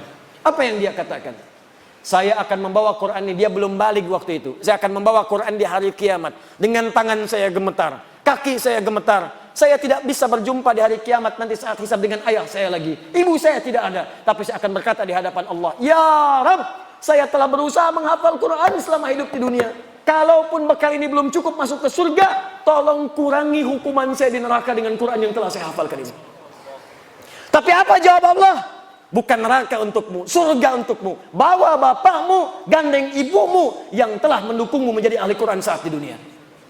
Maka disebutkanlah dalam hadis riwayat At-Tirmidzi, nomor hadis 2915. Begitu akan masuk surga, Qurannya langsung berkata kepada Allah, Allahumma halli.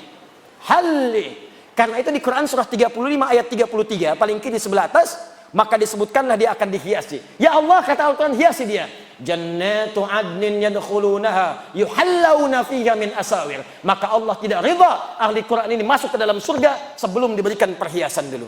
Maka diberikanlah perhiasan. Pertama hiasan yang dipakaikan adalah gelang-gelang emas.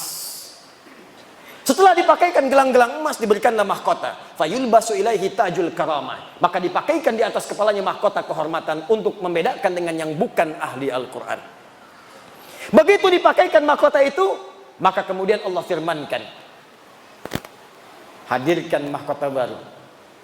Dipanggillah bapak ibunya yang soleh itu. Maka anak ini membawa mahkota itu yang dalam hadis disebutkan sinarnya lebih terang dibandingkan cahaya matahari yang masuk ke dalam rumah.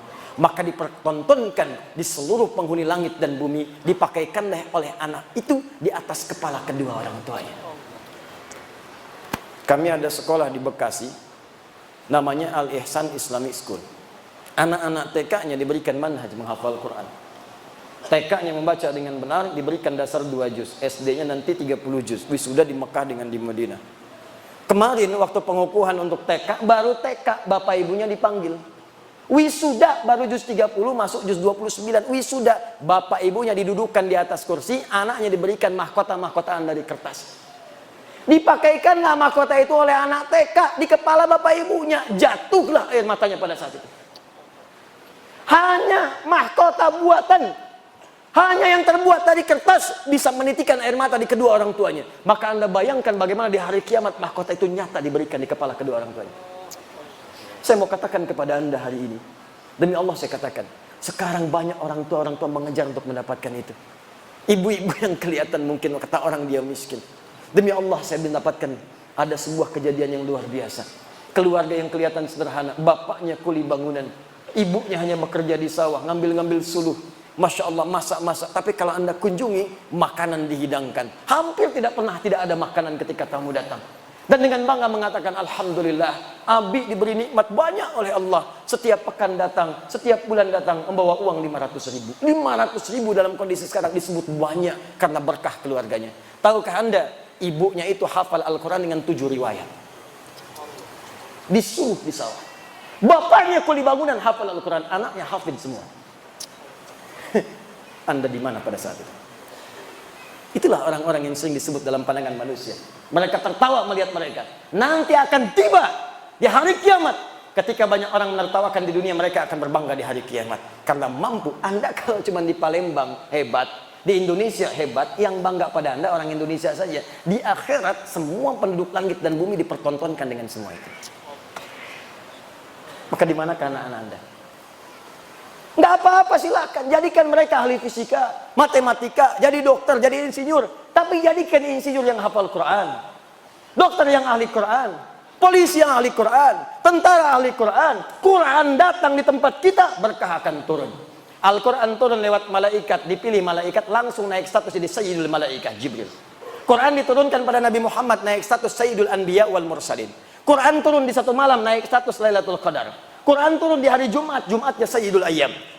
Quran turun di Mekah, semua yang nggak ada di tempat lain ada di Mekah. Tandus, semua buah-buahan ada.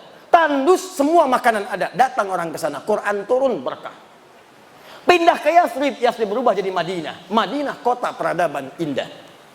Maka ulama menyimpulkan, setiap Al-Quran turun, ada ahli Quran di satu tempat, maka tempat itu akan berkah dalam kehidupannya. Saya menghadapi anak-anak datang.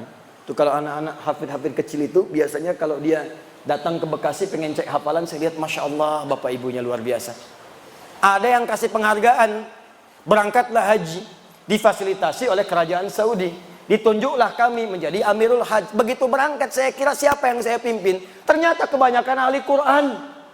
Anda bayangkan yang hafal Quran anak-anak kecil, yang ikut haji, bapaknya ikut, ibunya ikut, gurunya ikut, temannya ikut, kerabatnya ikut. Yang hafal Quran satu orang, yang berangkat banyak orang. Anak Anda sekolah SD, tiba-tiba hafal Quran 30 juz, langsung keluar air mata, jatuh sujud syukur. Tapi yang akan orang tanya, siapa bapaknya? Siapa ibunya?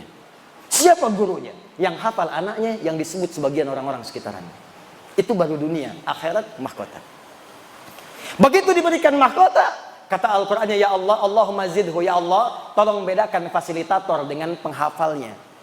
Bedakan fasilitator dengan ahli Qur'annya. Fayul basu ilaihi libasul karamah. Maka dipakaikan di ahli Qur'an itu pakaian kehormatan. Kalau tadi mahkota, sekarang jubah kehormatan. Maka dengan jubah itulah dia gandeng bangga, dengan tangan kanannya bapaknya, ibunya. Kemudian kalau dia hafal, laki-laki pernah menikah, istrinya. Kalau dia perempuan, suaminya. Dan di belakangnya wa dzurriyyatihim, anak cucu sampai keturunan terakhirnya. Maka diparadekan masuk surga dari semua pintu surga. Setiap lewat satu pintu surga, maka malaikat mengatakan kepadanya, wal malaikatu yadkhuluna alaihim min kulli babin salamun alaikum bima sabartum.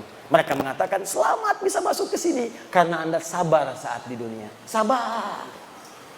Dengan Qur'annya. Orang mencela, sabar. Orang lihat koran, dia baca Al-Quran. Di LRT, baca Al-Quran. Di trans, baca Al-Quran. Di angkot, baca Al-Quran. Masuk kantor, nunggu rapat, baca Al-Quran. Sabar. Orang lain lihat media, dia lihat Quran. Sabar. Dan dengan kesabarannya ini, fani'ma uqbad dar, silahkan masuk surga yang telah kami janjikan. Allahu Akbar. Nah sekarang pertanyaannya, bagaimana menjadi ahli Al-Quran itu? Karena berdasar riwayat-riwayat yang sahih, ternyata maaf sekali, ahli Al-Quran itu ternyata bukan sekedar hafal 30 juz.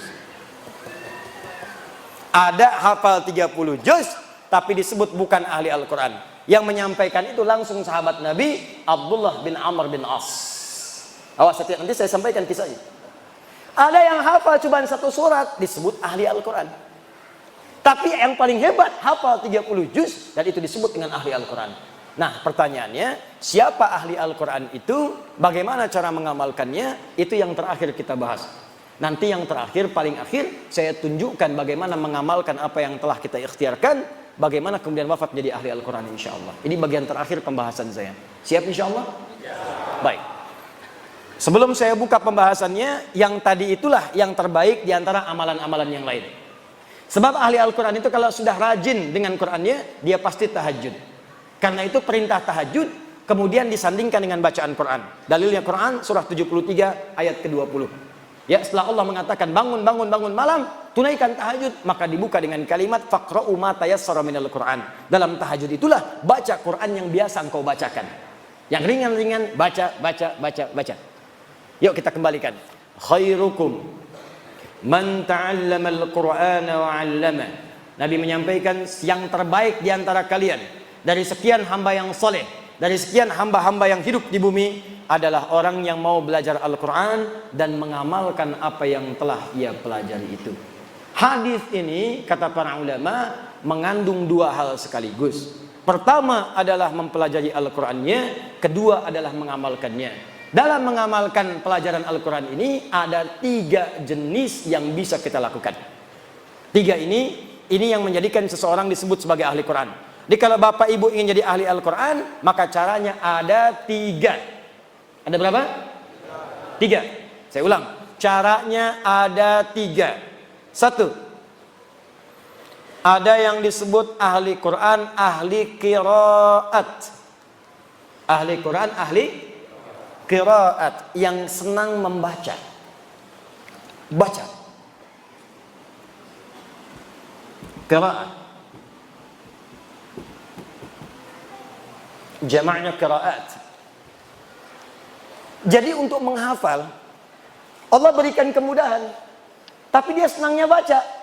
Sehingga karena senang baca ini, konsentrasi kehafalannya agak berkurang. Mungkin hafalnya cuma 1 surat, Al-Baqarah saja misal. Atau hafalnya 1 surat, Al-Ikhlas saja. Ada di antara sahabat Nabi yang kalau baca surat dalam sholat, saking ikhlas ya sholatnya, yang dibaca cuma Al-Ikhlas saja.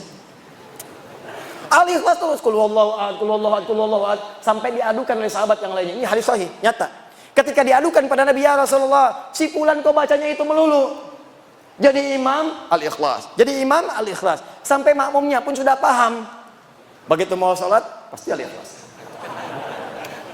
Ghairil maghdubi alaihim waladdallin. Al-Ikhlas. Diadukan pada Nabi, ya Rasulullah, si fulan bacanya Al-Ikhlas terus. Dipanggil oleh Nabi, ya fulan, kamu diadukan oleh kawan-kawanmu, kenapa baca Al-Ikhlas terus?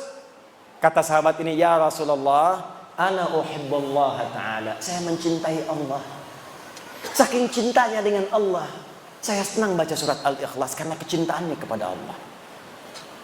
Masya Allah. Ahlullahi wa khasatuh. Kalimat itulah yang memasukkan dia dalam keluarga, barisan-barisan yang dicintai oleh Allah dan dikhususkan oleh Allah Subhanahu wa ta'ala. Kata Nabi, teruskan. Bayangkan. Dia ada orang yang ahli Quran, hafalnya mungkin sedikit, 1 surah, 2 surah, tapi kecintaannya pada Al-Quran menjadikan dia rajin baca. Masya Allah, baca, seperti Ramadan kemarin. Ya, one day, one juz, semalam, sehari 1 juz. Ya, besoknya 1 juz lagi, sebulan 30 juz. Allahu Akbar, baca. Al-Imam Asy-Syafi'i, hari-hari biasa, 1 hari 30 juz. Ramadan, setiap hari 2 juz. Siang 1 juz, malam 1 juz. 30 hari 60 juz. 60 juz emang ada? 60 kali khatam. 60 kali khatam. Anda bayangkan. Saking cintanya dengan Al-Quran. Al-Imam An-Nawawi menyebutkan kisah dalam kitabnya At-Tibyan fi Adab Hamalatil Quran. Ada seorang di zaman salafus saleh yang senang dengan baca Al-Quran, yang senang dibaca suratnya Al-Baqarah, Pak, Bu. Ini kisah nyata. Di setiap mau tidur Al-Baqarah, setiap mau tidur Al-Baqarah. Nanti ada yang senang Al-Mulk, ada yang senang Yasin. Ini senangnya Al-Baqarah. Di kalau senang Yasin, baca Yasinan. Senang Al-Mulk, Al-Mulkan. An-Nisa, An-Nisaan. Al-Baqarah, Baqarahan. Dia ini senang Al-Baqarah, Baqarahan. Tiap malam sebelum tidur Baqarah. Saking cintanya dengan Al-Baqarah, tidak pernah tidur sebelum baca Al-Baqarah. 1 kali tertidurlah ia karena lelah dan belum sempat baca Al-Baqarah. Di pertengahan malam dalam tidurnya, tiba-tiba terbangun, kaget tuh. Tangannya mengenai sebagian dari tubuh kawannya. Kawannya kaget bangun, mengatakan, kamu kenapa tiba-tiba bangun kemudian tanganmu kena saya? Kata orang ini, laqad ra'aitu fil manam annani laqad natuhatnil baqarah. Saya tadi mimpi dalam tidur diseruduk Al-Baqarah. Saat tiba-tiba. Saking dekatnya dengan surat itu, diingatkan, kamu belum baca saya. Enak kamu tidur, baca dulu baru tidur. Bangun dia, ambil wudhu, baca. Makanya banyak keutamaan surah-surah dalam Al-Quran, fadilah-fadilah tertentu. Siapa yang baca Al-Mulk sebelum tidur, baca, maka jasadnya akan dijaga di alam kubur. Oh, yang benar Ustaz, wafat aja dulu, ntar baru ketahuan. Banyak nanya. Kan gampang membuktikannya, wafat nyata. Apakah bisa milih? Tidak. Mungkin antum duluan, baru saya. Ya, bisa. Bisa saya duluan setelah antum. Mungkin. Ya, bisa memang saya duluan mengambil jenazah antum. Bisa. Nggak bisa milih, bisa milih. Mungkin kita bisa wafat lebih dulu. Saya permohonan kepada Allah, saya pengen wafatnya syahid. Doakanlah. Syahid itu tidak harus di medan peperangan fisik. Mungkin saat mengajar bisa wafat. Alhamdulillah. Mudah-mudahan ada yang bisa menggantikan di kemudian hari. Bangun bangsa ini, cintai bangsa ini, berbuatlah yang baik untuk bangsa ini. Karena banyak ulama ini punya saham untuk membangun bangsa kita ini. Jangan terpecah belah, bangunlah bangsa dengan baik. Insya Allah kami nanti ada program untuk bisa mengundang siswa-siswa di seluruh penjuru Indonesia untuk belajar. Nanti saya didik langsung, sudah ada angkatan kedua sekarang. Didik selama setahun, kemudian saya kirim ke Timur Tengah.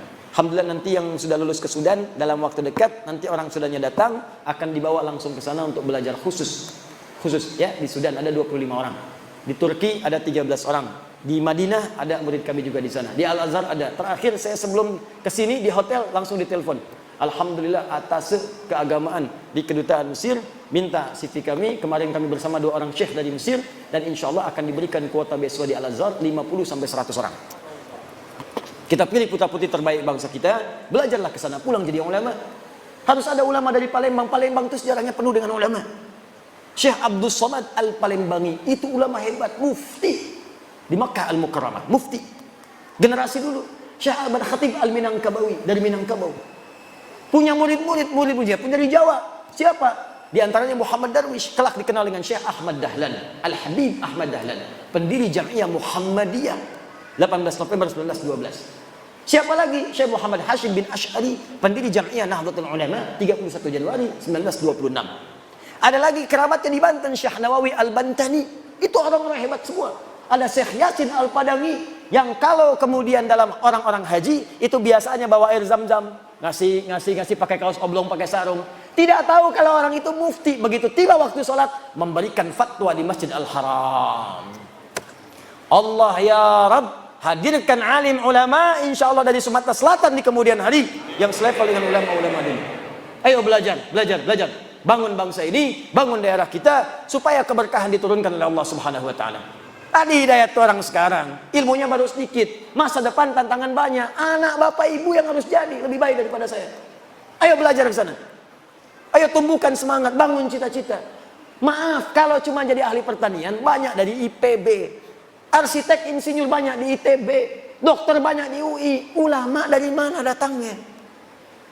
Jarang pewaris Nabi. Makanya ketika ada ulama, jaga, ambil ilmunya, manfaatkan dengan baik. Dan di antara yang terbaik adalah ahli Al-Quran. Mulai sekarang, ayo coba buat kebiasaan rajin baca Quran. Ya, bagus gerakan, bangun. One day one juz, one day nisfu juz, half of juz, setengah juz, boleh. One day one rubu', seperempat juz, boleh, silakan. Bangun kebiasaan. Walaupun one day one ayat, 1 hari 1 ayat, boleh, silakan. Walaupun heran juga. Alif Lam Mim. Sudah dulu. Yang penting surga.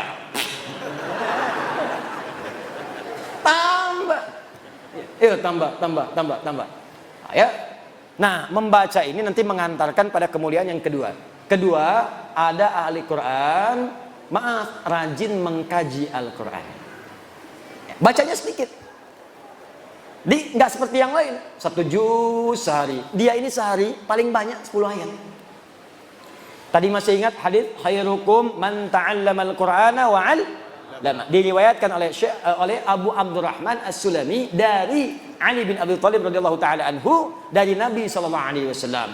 Kata Abu Abdurrahman As-Sulami, perhatikan, akhadtul Qur'ana an qaumin. Saya belajar Quran dari kaum, sekelompok orang. Siapa orang yang dimaksud? Sahabat. Karena belajarnya langsung dari sahabat. Ini menunjukkan belajar Al-Quran itu mesti ada guru. Belajarnya bukan 1-2 orang, belajar. Begitu belajar, kata beliau, wallahi demi Allah, ketika belajar itu kami tidak belajar banyak, paling banyak baca 10 ayat.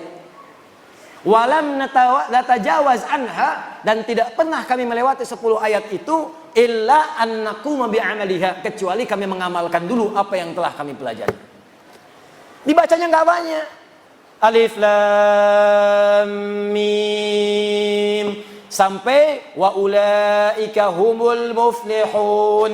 5 ayat, tapi orang ini tafsirnya dibuka. Oh, ada orang bahagia hidupnya. Oh, ada orang diberi petunjuk oleh Allah. Siapa orang ini? Rajin sholat, rajin infak, rajin baca Al-Quran. Paham dia artinya, paham maknanya, maka dia kerjakan saat itu. Dia keluarkan semua jenis sholat, fardunya, sunnahnya, rawatibnya, duhanya, sholat wudunya, sholat syuruknya, keluarkan, dan dia berusaha menunaikannya. Infak dia kejar. Apa saja jenis infak? Ada 5. Quran surah kedua ayat 215. Wa yas'alunaka madza yunfiqun, kepada siapa kau mesti berinfak? Qul ma anfaqtu min khair, katakan kalau mau infak berikan yang baik-baik. Lil walidain, pertama orang tua. Wal aqrabin, keluarga terdekat. Wal yatama, anak yatim. Wal masakin, orang miskin. Wabis sabil, orang yang kekurangan bekal. Kejar oleh dia. Ke orang tua, kerja. Begitu dapat kemudian gaji, telepon orang tua, mama, hari ini aku punya hadiah spesial. Apa itu nak? Tunggu saja. Begitu datang, dibungkuslah sebuah hal yang sangat diinginkan oleh ibundanya. Dituliskan kemudian di atasnya, terima kasih mama telah mengandung saya, bersabar merawat saya, memberikan ASI untuk saya. Ini gaji pertama saya berikan untuk mama. Walaupun belum bisa memberikan apa-apa, semoga dengan ini doa Anda mengantarkan kita ke surga. Dibuka.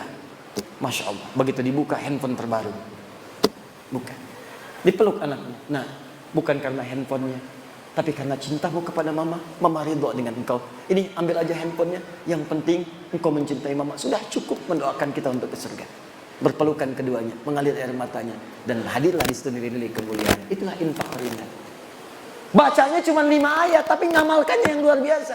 Makanya banyak sahabat yang hafal Quran itu puluhan tahun. Umar bin Khattab radhiyallahu taala anhu 20 tahun. Ada yang 40 tahun. Abu Abdurrahman As-Sulami itu 40 tahun. Padahal beliau pebisnis. Masya Allah, jualan, dagang, macam-macam. Ketika mendengar hadis Nabi tadi, khairukum man ta'allama al-Qur'ana wa 'allamah. Kalau kamu pengen jadi orang hebat, maka mendekat kepada Al-Quran. Maka beliau sambil berusaha tadi menjadi ahli Quran. Belajar Quran, baca, amalkan. Sampai mengatakan, tidak pernah ada yang menempatkan saya pada status yang terbaik saat ini, kecuali hadis tadi. Maka ayo, kalau tidak sempat punya banyak waktu baca 1 juz per hari, setidaknya baca 1 ayat, lihat tafsirnya, amalkan isinya. Maka Anda masuk golongan yang kedua. Hati-hati, kata Amr bin As radhiyallahu taala anhu, perhatikan kalimatnya. Aku dapati di era Nabi banyak orang yang cuma hafal 1 surat tapi mengamalkan isinya dengan sepenuh jiwanya. Tapi nanti aku prediksikan di masa kini dan akan datang akan banyak orang hafal 30 juz saking mudahnya seperti meminum air.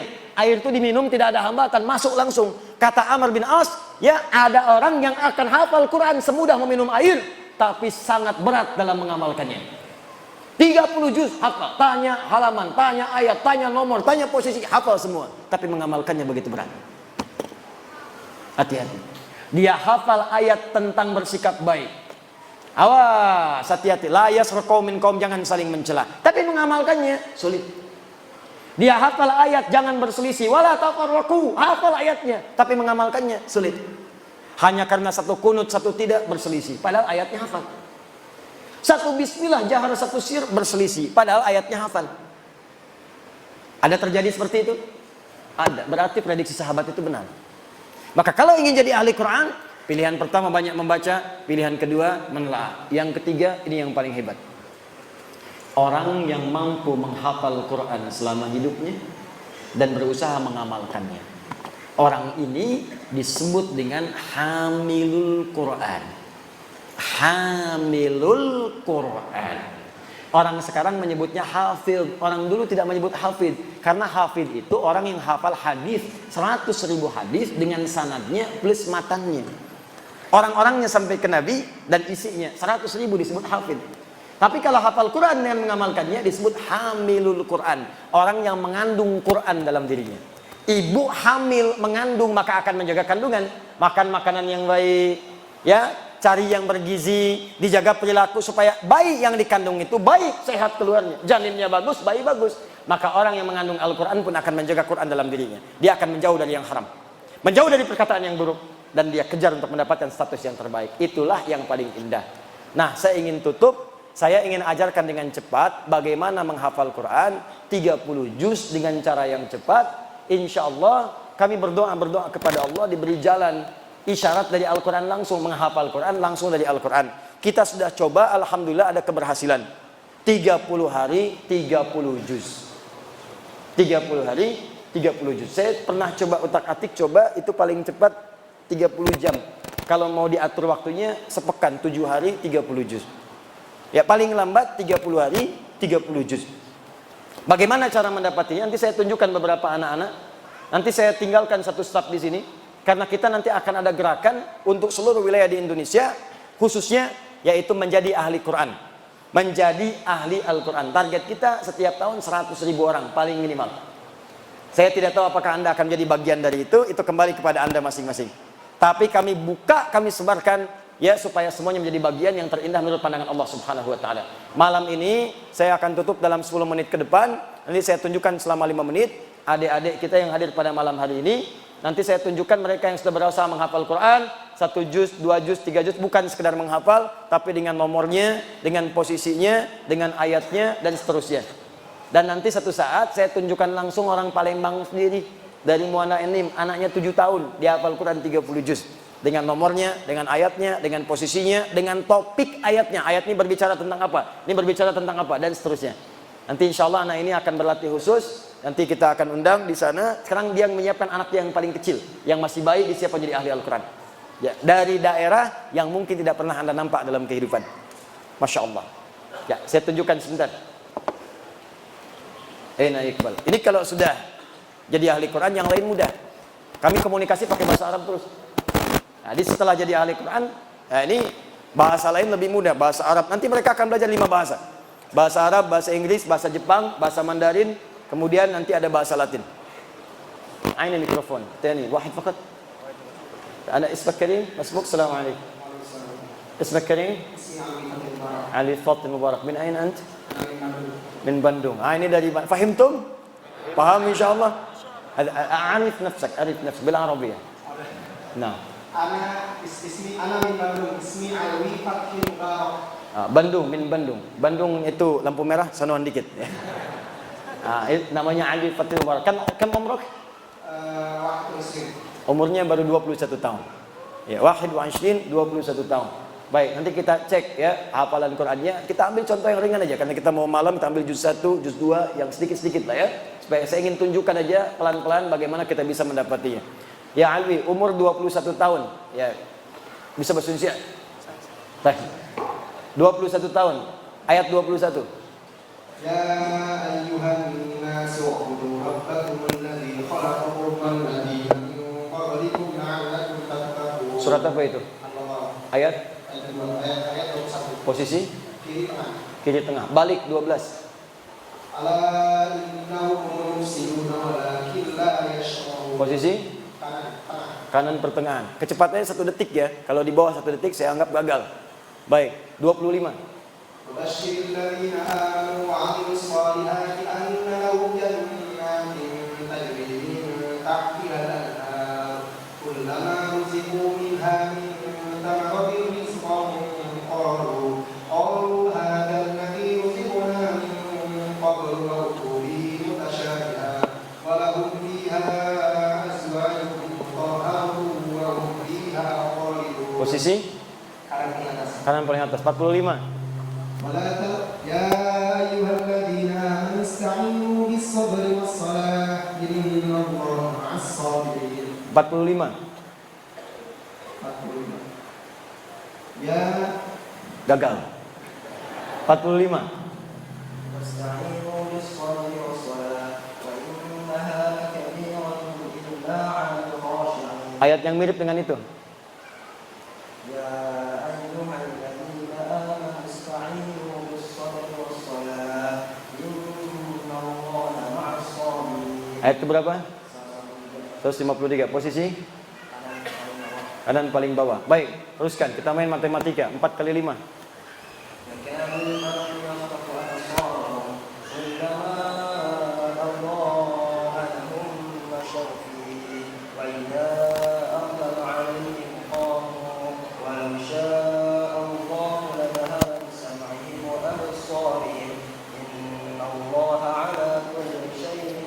Saya tidak pernah menyiapkan pertanyaan sebelumnya. Ayat berapa itu? 20. Posisi? Kiri, kanan, atas, tengah, bawah. Tengah agak ke atas. Baca mundur. 20, 19, 18, 17. وكان البرق يخطف أبصارهم كلما أضاء لهم مشوا فيه وإذا أظلم عليهم قاموا ولو شاء الله لذهب بسمعهم وأبصارهم إن الله على كل شيء قدير 19. أو كصيب من السماء فيه ظلمات ورعد وبرق يجعلون أصابعهم في آذانهم من الصواعق حذر الموت والله محيط بالكافرين 18. صم بكم عمي فهم لا يرجعون 17. فهم كمثل الذي استوقد نارا فلما أضاءت ما حوله ذهب الله بنورهم وتركهم في ظلمات Naik 120. ولا ترضى عنك اليهود ولا النصارى حتى تتبع ملتهم قل إن هدى الله هو الهدى ولئن اتبعت أهواءهم بعد الذي جاءك من العلم إنك إذا وما لكم من الله من ولي ولا نصير 134. تلك أمة قد خلت لها ما كسبت ولكم ما كسبتم ولا تسألون عما كانوا يعملون. Disebutkan berapa kali di surat Al-Baqarah? Ayat berapa? 134 Dan 141. ayat ya Bani Israil dzkuru ni'mati allati an'amtu 'alaikum wa anni faddaltukum 'alal 'alamin. Disebutkan berapa kali? Ayat ke? 47 Dan 122 baik, yang mirip dengan itu ayat ke berapa? Posisi? Anda anak ke berapa? ke 1 Ke 1. Ayatnya apa? Alif Lam Mim. Sebutkan nomor handphonenya. Nolnya, a'udzubillah. A'udzu billahi minasy syaithanir rajim. Khatamallahu 'ala qulubihim wa 'ala sam'ihim wa 'ala absarihim ghishawatun wa lahum 'adzabun 'adzim. Dihitung dulu nomor handphonenya. Hafal nomor handphonenya enggak? Insyaallah. Baik. Ya Allah. ومن الناس من يقول آمنا بالله وباليوم الآخر وما هم بمؤمنين في قلوبهم مرض فزادهم الله مرضا ولهم عذاب أليم بما كانوا يكفرون أولئك على هدى من ربهم وأولئك هم المفلحون أعوذ بالله من الشيطان الرجيم إن الذين كفروا سواء عليهم أأنذرتهم أم لم تنذرهم لا يؤمنون ختم الله على قلوبهم أعوذ بالله من الشيطان الرجيم ختم الله على قلوبهم وعلى سمعهم وعلى أبصارهم غشاوة ولهم عذاب عظيم في قلوبهم مرض فزادهم الله مرضا ولهم عذاب أليم بما كانوا يكذبون. Berapa nomor handphonenya? 0989 50 79 48. Baik. Sudah menikah? Belum. Kalau mau menikah dengan berapa? Alif Lam. Baik. Khair insyaallah. Enggak, saya cuma contohkan aja. Nanti ada anak-anak lebih kecil lagi. Ada yang akhwat juga ada. Bahkan ada yang dari Wajo, dari Sulawesi sana, ya ada. Dari Wajo, dari Lampung, dari Bandung ada. Insyaallah nanti kita bulan depan itu ada buka karantina. Ya, nanti di Bekasi pusatnya kita sediakan rumahnya, ada rumah khusus untuk akhwat ada, untuk ikhwan ada. Dan nanti kita buka juga di beberapa tempat wilayah Indonesia. Ya, belajarnya gratis karena kita ngajar ini untuk Al-Qur'an. Ya, Al-Qur'an enggak boleh ngambil biaya. Jadi belajarnya gratis, Anda cuma dapatkan nanti mushaf, cari untuk buku, Anda belajar di situ, silakan 30 hari karantina. Tapi saya bukan ingin sampaikan itu. Risalah kita, visi kita adalah bagaimana menjadi ahli Al-Quran. Malam ini, bagi yang nggak sempat ke Bekasi, atau ke Lampung, atau ke Bandung, belajarlah di Palembang di rumah masing-masing. Saya akan ajarkan bagaimana caranya, supaya cepat mendapatkan itu semua. Saya butuh 5 menit, boleh insya Allah? Siap? Baik. Nanti saya tinggalkan satu orang staf di sini. Kalau pengen nanya-nanya, dia akan ada di sini nanti sampai dengan besok. Silakan mau tanya bagaimana sistemnya, caranya, belajarnya, sampai nanti kalau ada grup seperti apa masuk grupnya. Ini nggak ada kepentingan lain kecuali untuk Al-Quran saja, tidak ada yang lainnya.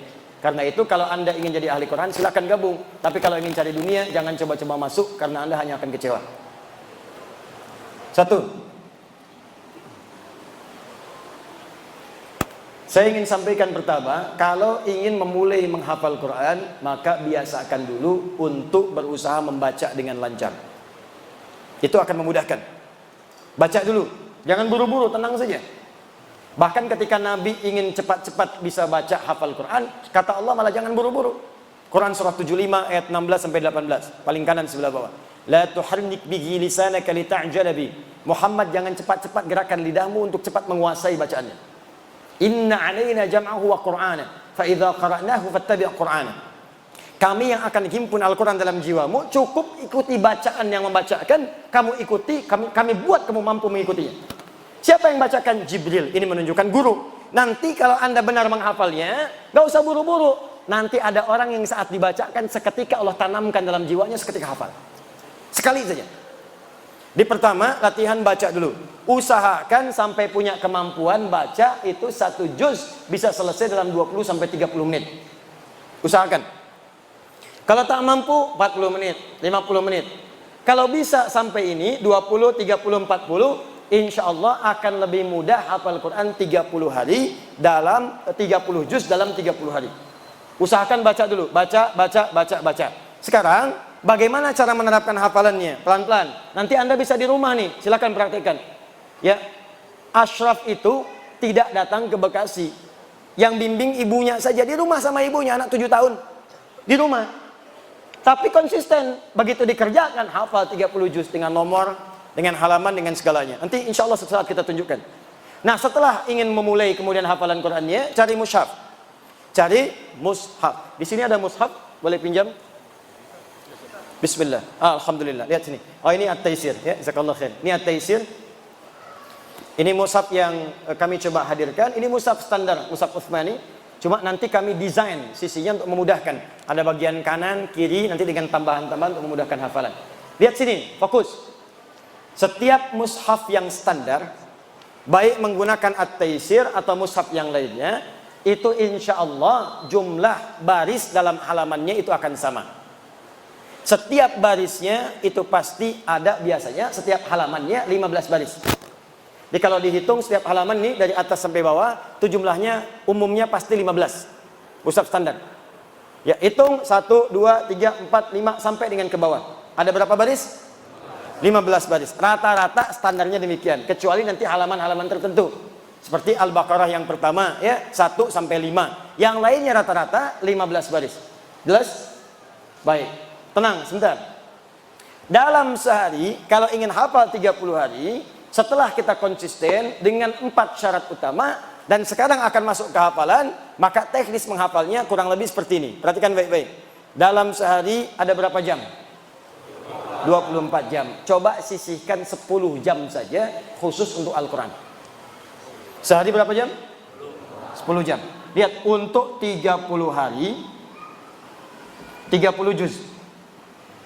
Kalau ingin 30 hari 30 juz, tolong sisihkan sehari 10 jam saja untuk Al-Quran. Satu hari berapa jam? 10 jam. Artinya kalau sehari cuma 5 jam, berarti bisa hafal 60 hari. Ya, sehari 2,5 jam, hafalnya ya 90 hari. Tapi kalau bisa sehari 10 jam, insya Allah Anda bisa dapatkan 30 hari 30 juz. 10 jam itu Masya Allah masih punya 14 jam untuk beraktivitas. Silakan 14 jam kerjakan yang lain. Istirahatnya, tidurnya, salat sunnahnya, macam-macamnya. Ini kan kita mau bicara karantina 30 hari 30 juz. Walaupun di rumah 10 jam ambil, investasikan. Bagaimana menggunakan 10 jam ini? Ini yang mau saya sampaikan. Fokus baik-baik. Ini tadi mushaf tadi, perhatikan baik-baik. Setiap halamannya ada berapa baris? 15. Ingat, setiap halaman ada 15 baris. Setiap lembar ada 2 halaman. Tadi kan baik-baik. Lihat sini, ini mushaf. Ini 1 lembar nih ya. Bismillah. Boleh minta bantuan? Semoga Allah muliakan antum. Tolong pegangi mic-nya. Di sebelah sini. Tolong dekatkan ya ke mic-nya. Lihat sini, bismillah. Fokus. Ini 1 lembar. Ya. 1 lembar kanan dengan kiri, depan belakang 1 lembar. Kalau ini 1 halaman. Ini 1 halaman. Jadi kalau 1 lembar ada berapa halaman? 2 halaman. 1 halaman ada berapa baris? 15 baris. Sekarang perhatikan baik-baik. Kita membutuhkan sehari 10 jam saja untuk 1 juz. Saya ulang ya. Sehari 10 jam untuk 1 juz. Nah, 1 juz itu ada 10 lembar. Saya ulang ya. 1 juz ada berapa lembar? 10 lembar. Jadi 1, 2, 3, 4, 5, 6 sampai 10 itulah 1 juz. 1 juz 10 lembar. 1 lembar berapa halaman? 2 halaman. Jadi 1 juz itu ada berapa halaman? 20 halaman. Kalau 1 juz itu adalah kita dapatkan 10 jam dan 1 juz 10 lembar, berarti 1 lembarnya berapa jam? 1 jam. Lihat sini. Saya turunkan lebih cepat. Kita ingin hafal 30 hari 30 juz. 1 harinya 10 jam. Dalam Al-Quran 30 juz itu 1 juznya sama dengan 10 lembar. Berarti kalau kita ingin 1 hari 10 jam, 1 juz 10 lembar, persamaannya berarti 1 lembarnya dihafalkan dalam 1 jam. 10 jam 10 lembar. 1 jam berapa lembar? 1 lembar. 1 jam 1 lembar. Fokus. 1 jam berapa lembar?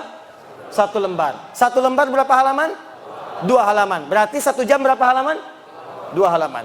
Kita menghafalkan dalam 1 jam itu 2 halaman. 1 jam berapa menit? 60 menit. 1 jam itu 60 menit. Berarti kita menghafalkan 2 halaman berapa menit? 60 menit. Kalau 60 menit untuk 2 halaman, berarti 1 halamannya berapa menit? 30 menit. 1 halaman kita hafalkan dalam 30 menit. Masih ingat tadi? 1 halaman ada berapa baris?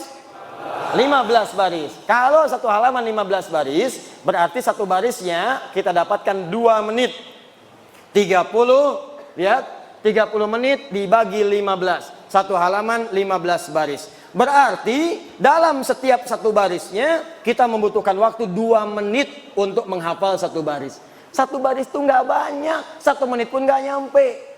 Alif lam mim dzalikal kitabu la raiba fi 1 baris. Hudal lil muttaqin, apakah ada 2 menit? Tidak. Jadi sebetulnya kita punya kemampuan 2 menit, apalagi kalau rajin baca. Baca. Makanya tadi saya katakan dari awal, coba biasakan baca sampai kita lancar baca. Kalau sudah lancar, menghafalnya mudah. Jangankan mau menghafal, sering baca itu, mau dihafalkan sudah hafal. Coba, kenapa banyak orang-orang sekarang, bahkan dulu hafal Yasin? Padahal nggak pernah berusaha menghafal. Karena sering dibaca, baca, hafal. Karena itu awal membiasakan membaca supaya kemudian bisa lancar, itulah yang menjadikan kemudian kita bisa mudah untuk menghafalkannya. Jadi 1 lembarnya ada 2 halaman, 1 halaman 15 baris, setiap barisnya 2 menit. Kalau konsisten setiap baris 2 menit, maka insya Allah dalam 30 hari Anda akan menamatkan 30 juz. Bahkan yang paling dahsyat, ada nih anak-anak. Kamu hafal berapa hari? 23 hari. Kamu berapa hari? 24 hari. Ada yang 23 hari, 24 hari, 21 hari. Rekor paling cepat 7 hari. 7 hari. Karena kebiasaan dan cintanya kepada Al-Quran. Nah, apakah setiap yang lancar bacaannya menghafal seperti ini bisa hafal 30 hari? Belum tentu. Karena ada 4 syarat yang lainnya. Saya percepat. 1 adalah keikhlasan, ikhlas. Lakukan karena Allah. Termasuk jangan pernah terlintas menghafal Quran pengen jadi hafid. Kalau pengen jadi hafid, gak usah menghafal Quran, ganti nama jadi hafid. Perempuannya hafidzah. Lalu fotolah samping boneka hafid dan hafidzah. Sudah, ikhlas lillah. Mau dikasih berapa juz pun terserah, yang penting saya cari pahala. 2, fokus. Fokus. Gunakan fokus. Kalau kita menatap saja, maka yang dihasilkan 20%. Mendengar saja 40%. Mendengar, menatap, dan fokus itu 100%. Sudah penelitian. Yang ketiga, jadikan Quran sebagai prioritas. Kalau Anda bekerja sebagai prioritas, bisa berangkat gelap, pulang gelap. Sebelum subuh sudah berangkat kerja. Malam-malam pulang. Untuk apa? Dapat sesuatu, prioritas bisa dikerjakan. Kalau Quran sudah jadi prioritas, maka insya Allah lebih cepat kita dapatkan. Yang keempat, ini yang terakhir, ini yang paling penting. Bergaul dengan teman-teman yang satu visi. Duduk di lingkungan yang dekat dengan ahli Quran. Siapkan. Jangan sendirian. Kalau bisa cari partner untuk memudahkan kita untuk mendapatkan Al-Quran yang kita harapkan. Insya Allah, nanti setiap tahun kita punya target. Saya akan undang Anda semuanya. Nanti ada syekh saya dari Timur Tengah juga. Nanti ada satu momen besar. Kita mulai ada gerakan menghafal. Dalam jangka setahun kita akan kumpul lagi. Kemarin kita di Istiqlal. Kita undang teman-teman semua. Ayo mulai menghafal sekarang. Praktekan. Insya Allah nanti ada satu channel kami di YouTube Adi Hidayat Official. Itu channel resmi. Itu khusus untuk tampilan-tampilan yang singkat dan nanti motivasi untuk Al-Quran. Untuk tayangan TV ada di Akhir TV. Untuk sementara Akhir TV itu sekarang sedang dalam penyempurnaan dulu. Jadi mungkin sebulan tidak tayang dulu. Nanti khusus untuk tayang acara TV saja 24 jam. Ya, ada tentang ahli Quran, tentang hafid, tentang talk show, tentang macam-macam. Itu di Akhir TV. Untuk official, di situ nanti ada bimbingan-bimbingan singkat, ada tausiah singkat, dan nanti program terdekatnya adalah bagaimana program cepat untuk menghafal Al-Quran. Siap insya Allah? Yakin? Kalau misalnya kami akan kirimkan perwakilan ke sini untuk mengajar menghafal Quran. Mau? Siap? Yakin? Takbir?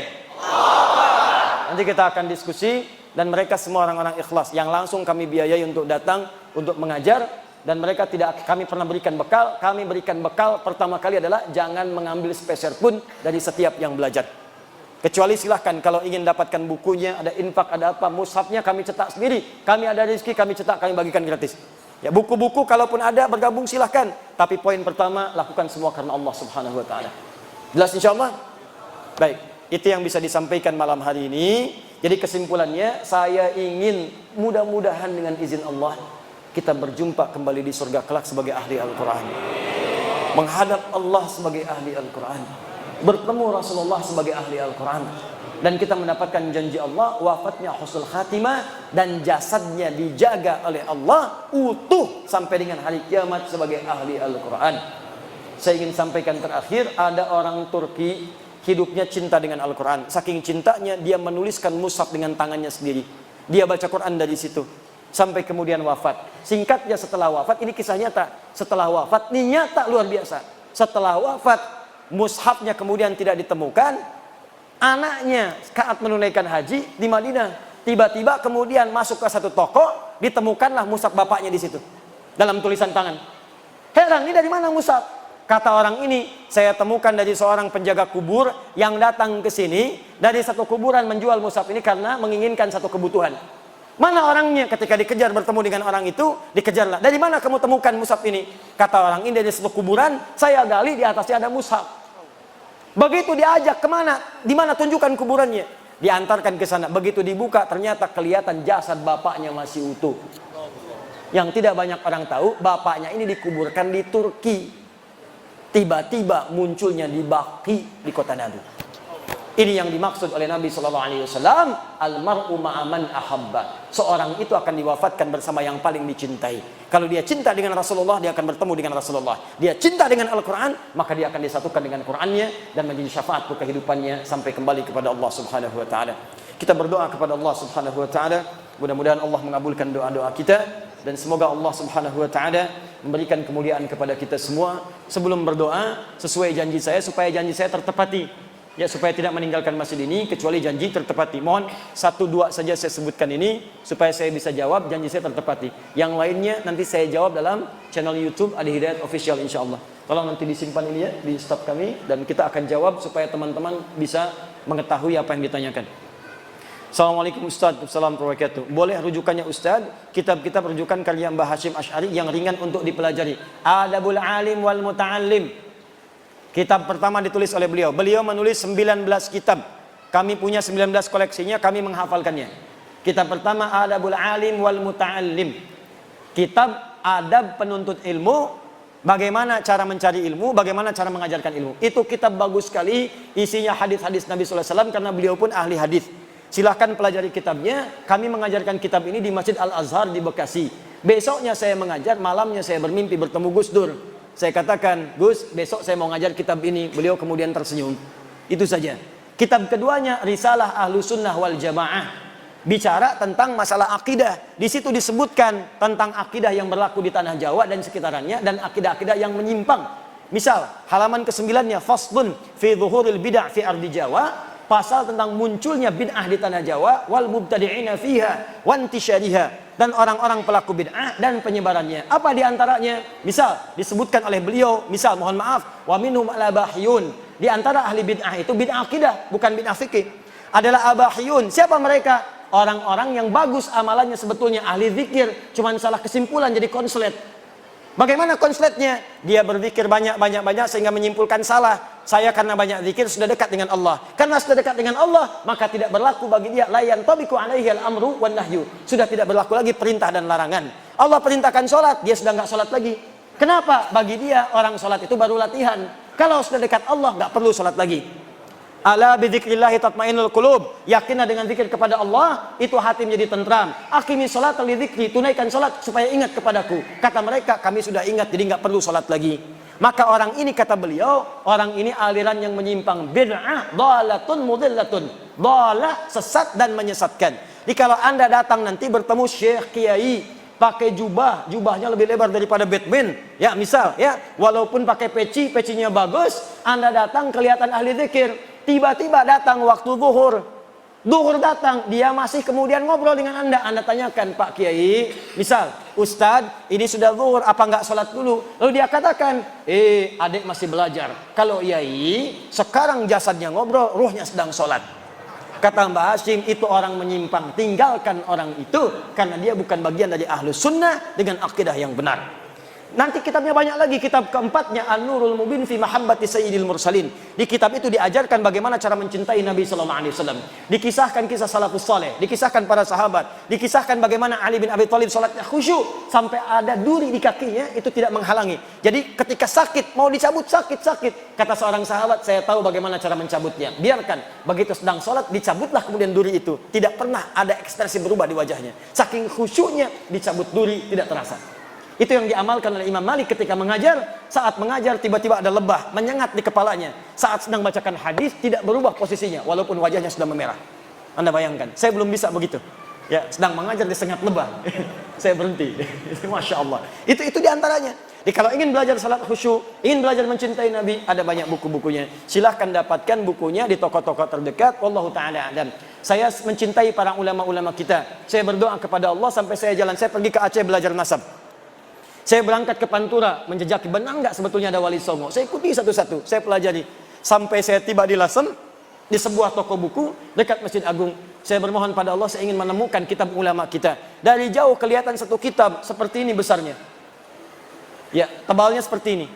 Masya Allah, begitu saya temukan, gembira saya luar biasa. Satu-satunya kitab ternyata itu berisi 19 kitab karya Syekh Muhammad Hashim bin Asy'ari. Saya punya koleksi-koleksi lagi kitab-kitab yang lainnya. Ada. Dan hebatnya ditulis dengan bahasa Arab. Ulama-ulama kita. Banyak yang punya karya insya Allah ya. Ustadz, apakah lebih baik kuliah dulu baru menikah atau kuliah sambil nikah? Mustahil ada orang kuliah sambil nikah. Mustahil. Masya Allah. Masya Allah. Masya Allah. Nggak ada orang kuliah sambil nikah. Kuliah ya kuliah, nikah ya nikah. Kalau mau nikah, ya izin kuliah dulu. Baik ya. Boleh menikah dengan perempuan sekampung? Tidak, sekampung mau dinikahi kan? Sama juga dengan yang ini, menikah sambil kuliah.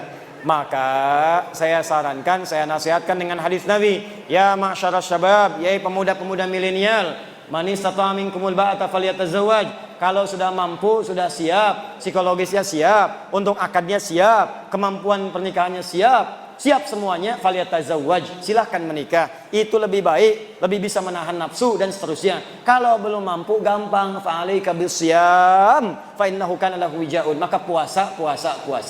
Cek dulu, kalau dengan menikah itu mohon maaf misalnya bisa lebih maslahat, lebih baik silahkan menikah. Tapi kalau dengan menikah itu misalnya lebih mengganggu pada pelajaran, tidak bisa konsentrasi, tidak bisa maksimal, maka banyak-banyak puasa insyaallah. Jelas ya?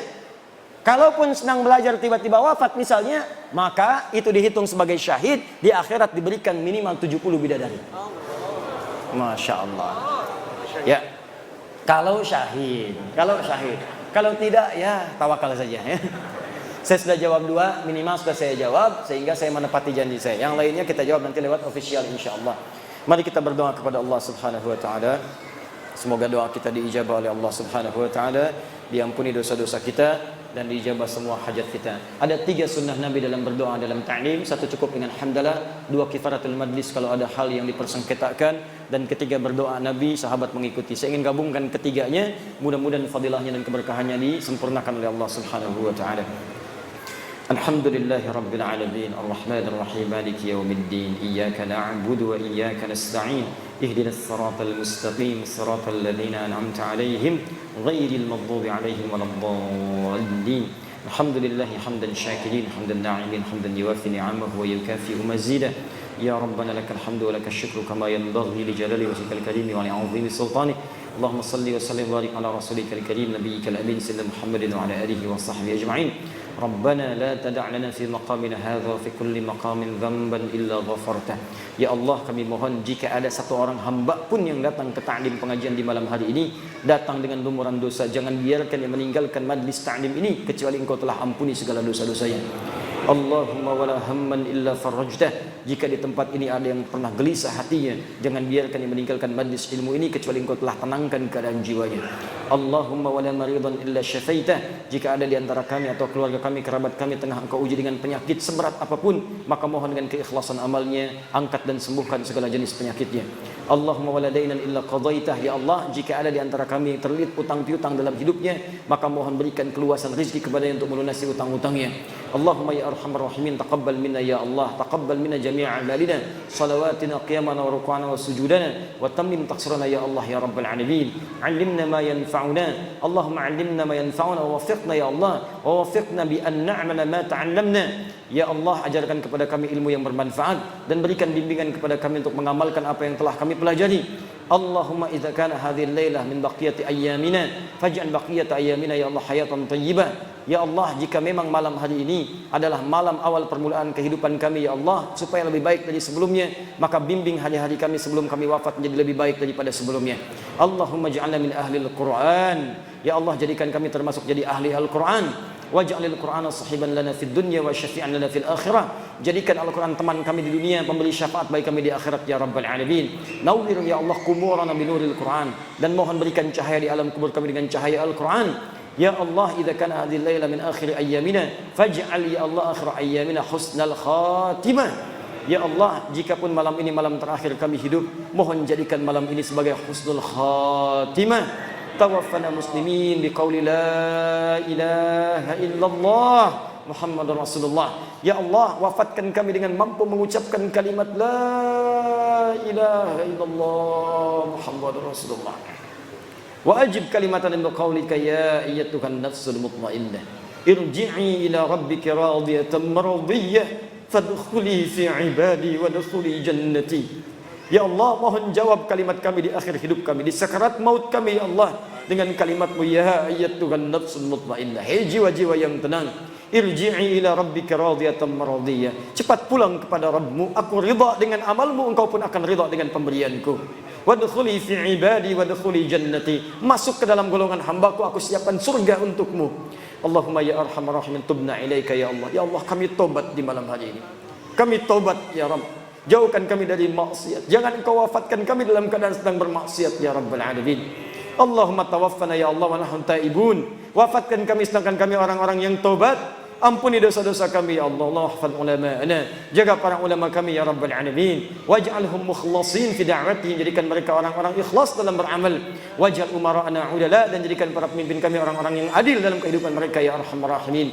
Allahumma rabbana atina fid dunya hasanah, في الآخرة حسنة وقنا عذاب النار بفضلك سبحان ربك رب العزة عما يصفون وسلام على المرسلين وآخر دعوانا سبحانك اللهم وبحمدك أشهد أن لا إله إلا أنت أستغفرك ونتوب إليك الحمد لله رب العالمين.